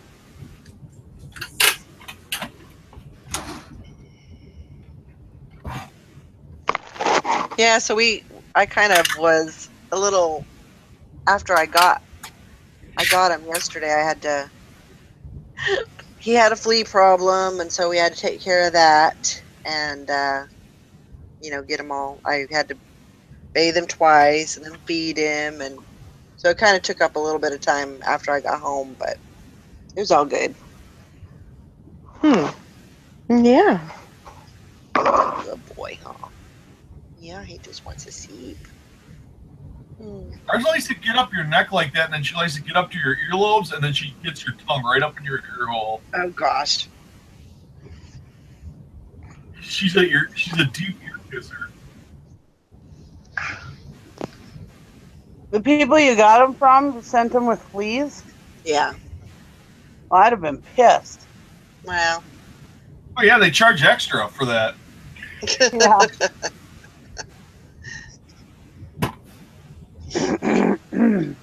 Say, look at me. I'm so pretty.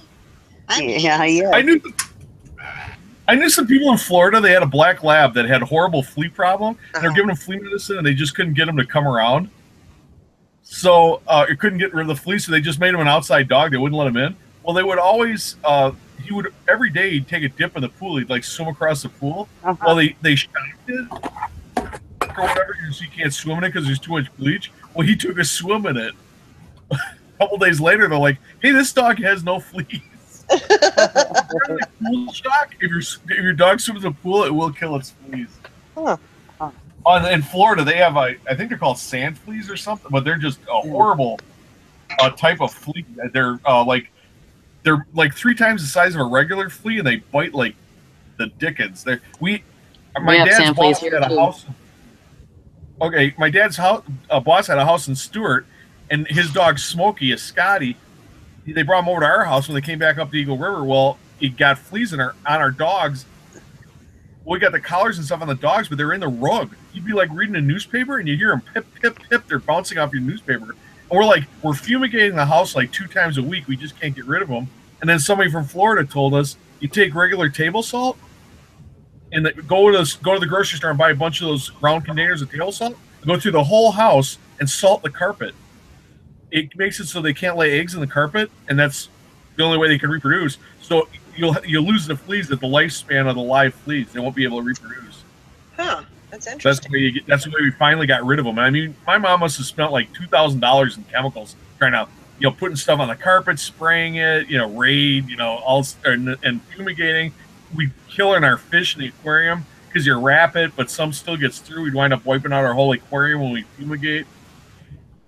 Regular household table salts would finally kill them. Huh. Yeah, they're horrible. And that's what that dog had. Wow. Oh my God. Full shock.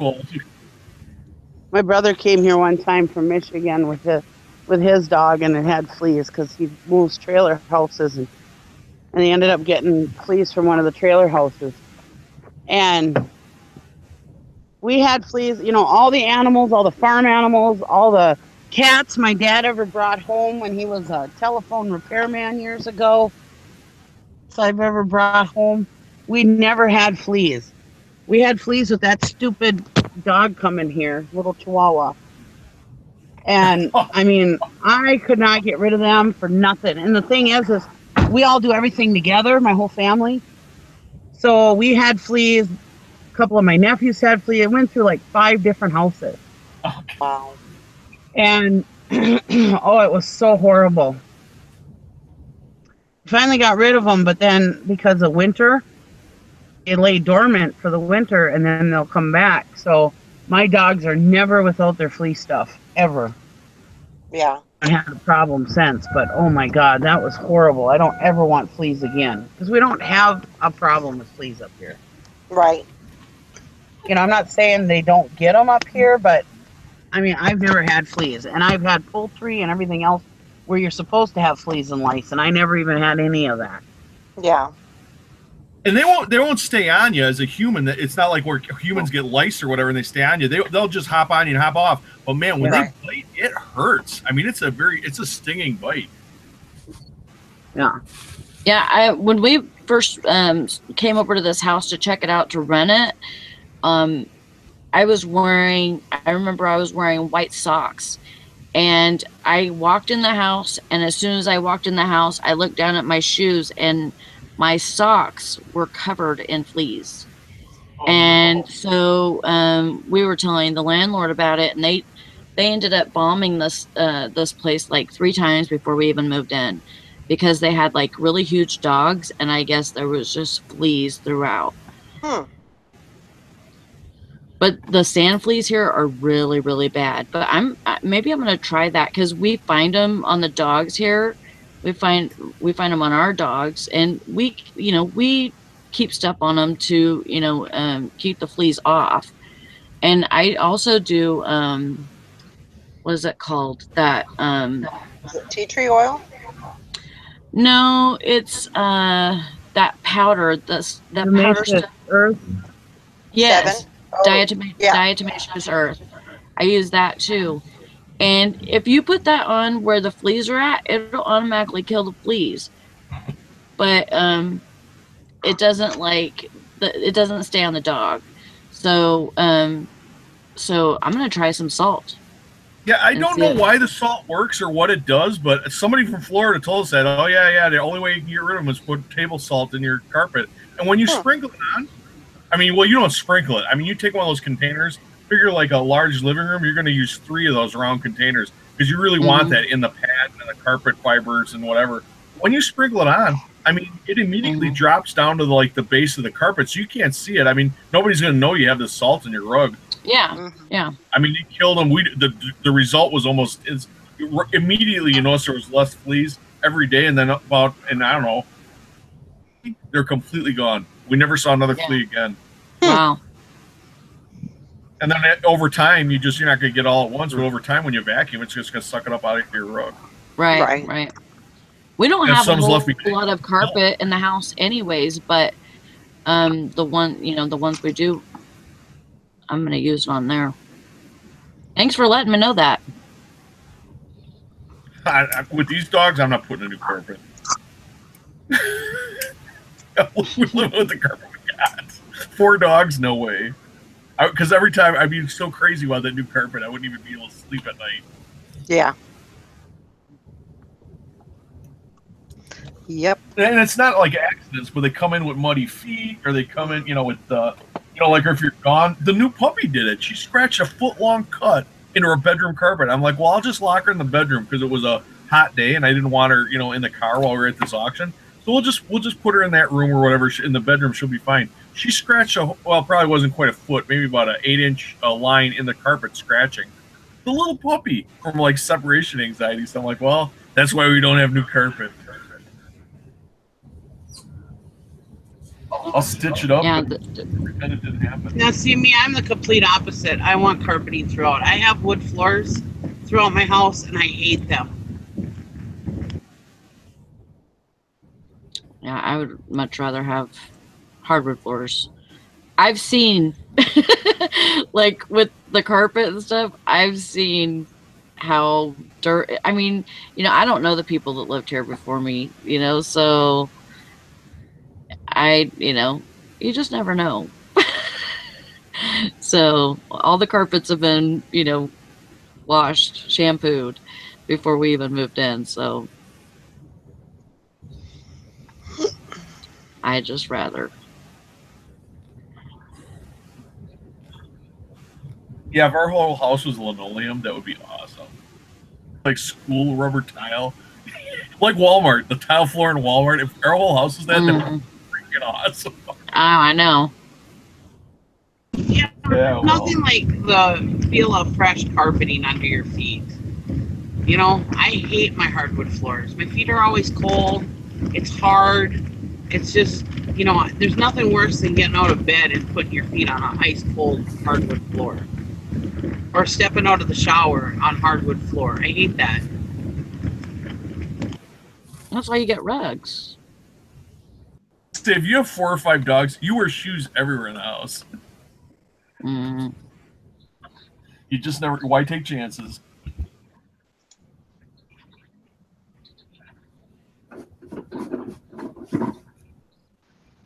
Now with the hardwood floors, I always have to wear my shoes or my slippers. I can't ever go barefoot because my feet get so cold. And plus with the dog, we used to have 4 dogs. one of which was a Saint Bernard. So yeah, I mean, I was glad I didn't have carpeting through him, but yeah.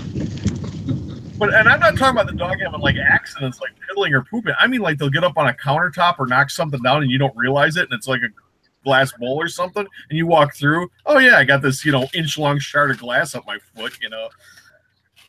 So you just never know what surprises. The dogs definitely prevent you from having nice things. I'll give you that. I love them, but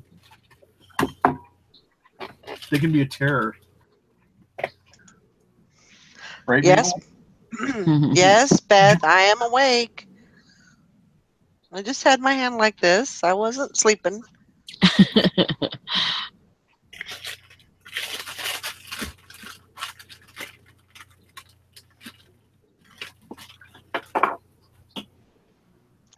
If I had hardwood floors, I would have to get heated flooring with it.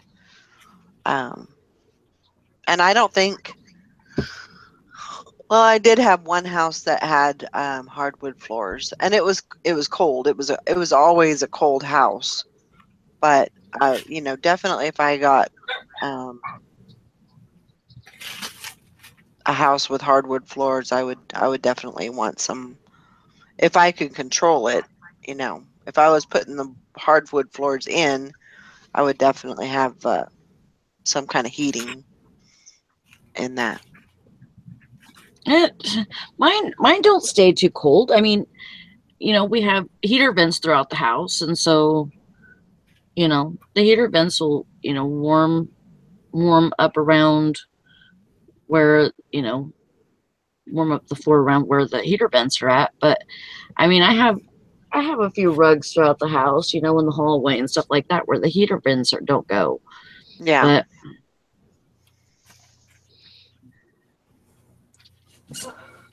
I don't know. I wear house shoes most of the time in the winter time anyways. I'm the same way, Anissa. I hate to be cold. Even in the summertime, I hate to be cold. So I try to. My thermostat's usually between 76 and 78. In the wintertime, I usually keep it at 74.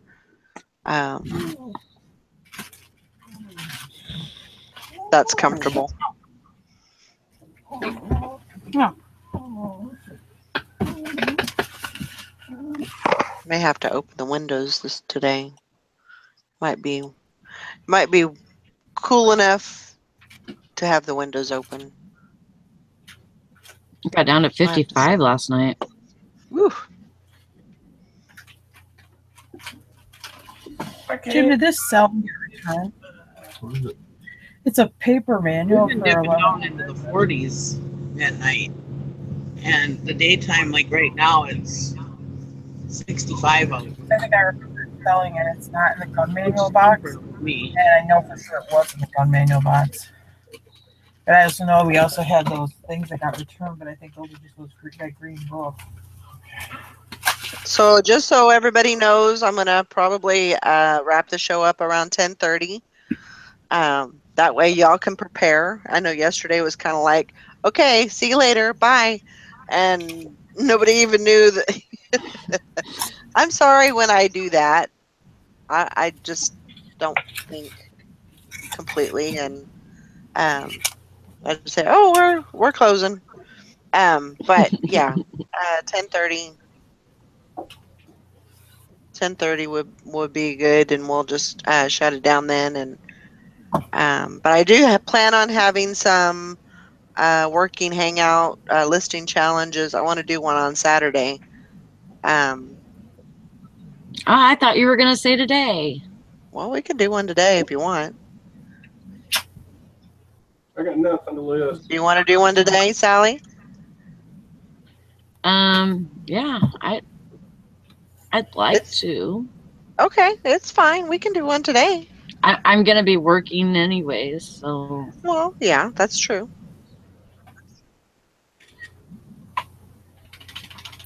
Do you want to do the? So. We won't add the other one in there yet because I still have to work out the kinks. The other one. where money's involved. Oh yeah. I'll probably do that like on a Saturday. That sounds fine. But if y'all want to do a working hangout, we can do that. What time is the show later? Echo's a white player. What I don't time you know. want to do it? Do you need to take a nap or anything? Not till later. Okay. So probably for you, the earlier the better, right? Because it's already like 11:30 for you. Okay. Yep. I But we don't could know. take a break and then get into it. Okay. What time? So it's almost 10:30 for you. So we say noon. Noon is good for me. Yeah, that should work for Okay. me. And then we'll just go till we don't feel like going anymore. That's fine. Or I'll do some listing too. Good. What? Yeah, so we'll have a listing challenge at 12. It may not be yeah, I'm in at noon. Good. Like I said, I wanted to try and get some mowing done, so I may have to get out of here a little bit earlier, but it's cool. We can do it. Yeah. Yeah, Nikki's gonna list, so it's a special day. Yeah, I got a list too. I'll come on. Okay. Okay, cool. I gotta take my pictures yet, but yeah, I just finished up some listings. I gotta make some money. I gotta list some more. Noon. What time zone? Central Standard Time. Yep. You got it. About an hour and a half. Yeah, so I'll put one up at noon, and y'all can come in if you want to come in the on the live show. That's fine, but it'll be live, so that way we can have the chat and everything. Ugh, I need a nap apparently. Better get I you wish you one would have. fast. I I might wish have. you would have said this about 10 minutes ago, so I would have grabbed my tablet before I left my house. I'm sorry.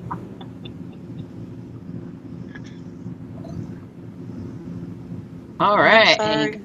Yeah, 1 Eastern. Oh, there's the naked hand. We got the naked man and the naked hand. Yep. Yeah, that'll work. Yeah, bring some snacks and some booze. We'll get a lot done then, won't we? Good thing that's virtual. Virtual boo. Or we would never get anything done. Is that like Right. near beer? Virtual booze? I guess so. Robin's gonna bring the chips and dip. Damn. I'll bring the I could go for some guacamole. chips and dip.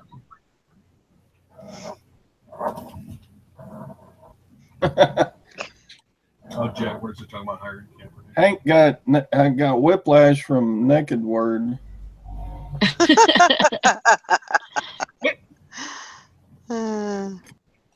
I do that Y'all on are too funny. $6 day yesterday, which isn't too shabby. Nope. Way to go. Thanks. Yeah, I think mine was, what was mine? 44, I think. 44.82 yesterday. So I get some stuff done. And believe it or not, I have been listing. I have been making drafts while I've been working. So just so Awesome. you know. I got your Amish gal outfit there. There you go.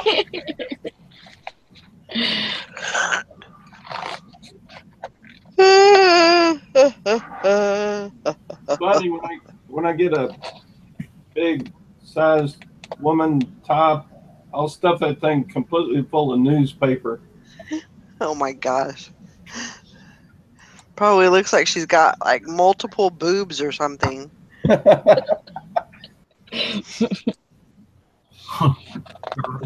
Kaepernick Jaguar jerseys. Uh-oh. Anissa said, every time I see Amish, I think of this dirty joke a guy once told me. Well, now you got I to want to share hear it. it. I want to hear it. You got to I wanna share it hear. now. Dirty Amish joke. Mm-hmm.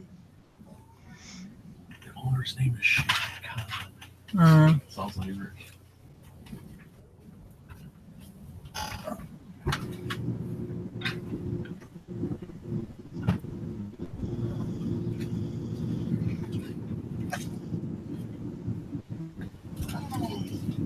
Come on, Anissa. What do hockey players and Amish women have in common? I'm Something about a puck. gonna say they don't give a fuck.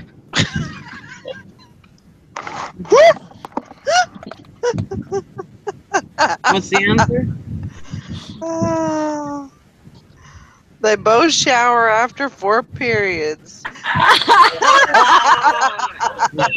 Yeah. Damn. Yeah. That's good. That's disgusting, but it's so Sounds like funny. yuck. Oh man. When I was in college, we had these groupie girls that would hang around with the hockey team. They would like follow. They would go to hockey games, and they'd all be trying to date the hockey players. We used to call them hockey pucks. Yeah, my first wife was one of them. Oh my gosh. Anissa. Yep. You're right. We That's too funny. did ask. We asked for it. Yep. Oh, That was good. That was a good one. I have to write that down. It's so bad. You can take that one to deer camp. There you go. That way beat his hockey puck story. That'll fit right in with all the porn. Yeah.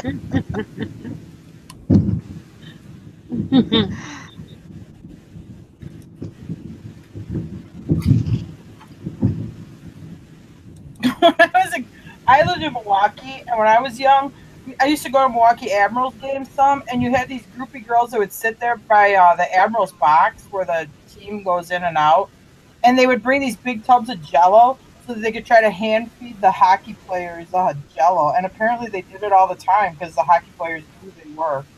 Which I just thought was really weird. Really? Wow. They have like rubber gloves or something. No, they were just dressed like skanks, handing out Eating some skanks Jello. handing out these squirt Jello jigglers. I'd be like, give me first alcohol with those hands first. That's Cold and flu season. I think her name was Chlamydia. Amy.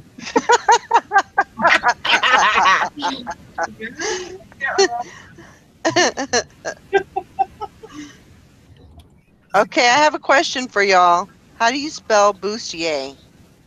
Oh. Bustier. I-E-R? Bustier? What's the year? Huh. Well, okay. Rest of the dogs.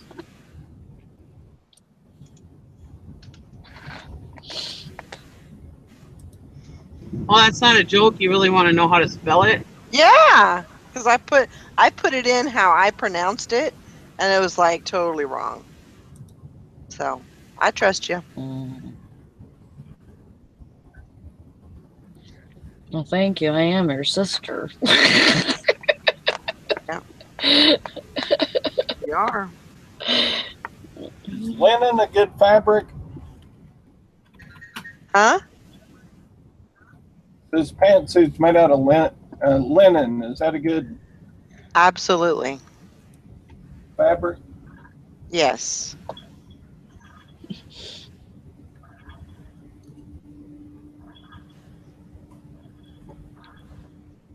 Yes, it is.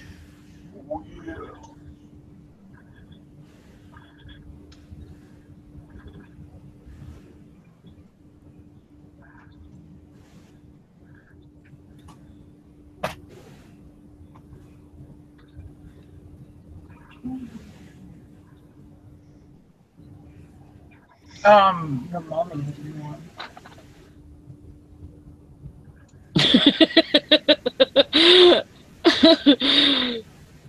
Beth says Why? Nikki's thinking, fuck Val's horrible at joke telling. What? Because you're asking how to spell bustier, and Nikki's probably like, fucking Val is horrible at joke telling because she thought you were trying to tell a joke. Oh my gosh. That is so funny.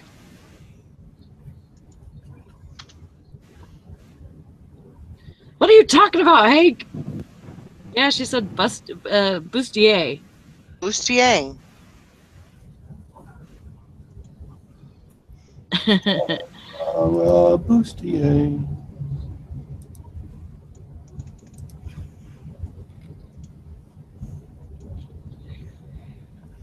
All right, we're 3 minutes late, so I'm gonna wrap it up.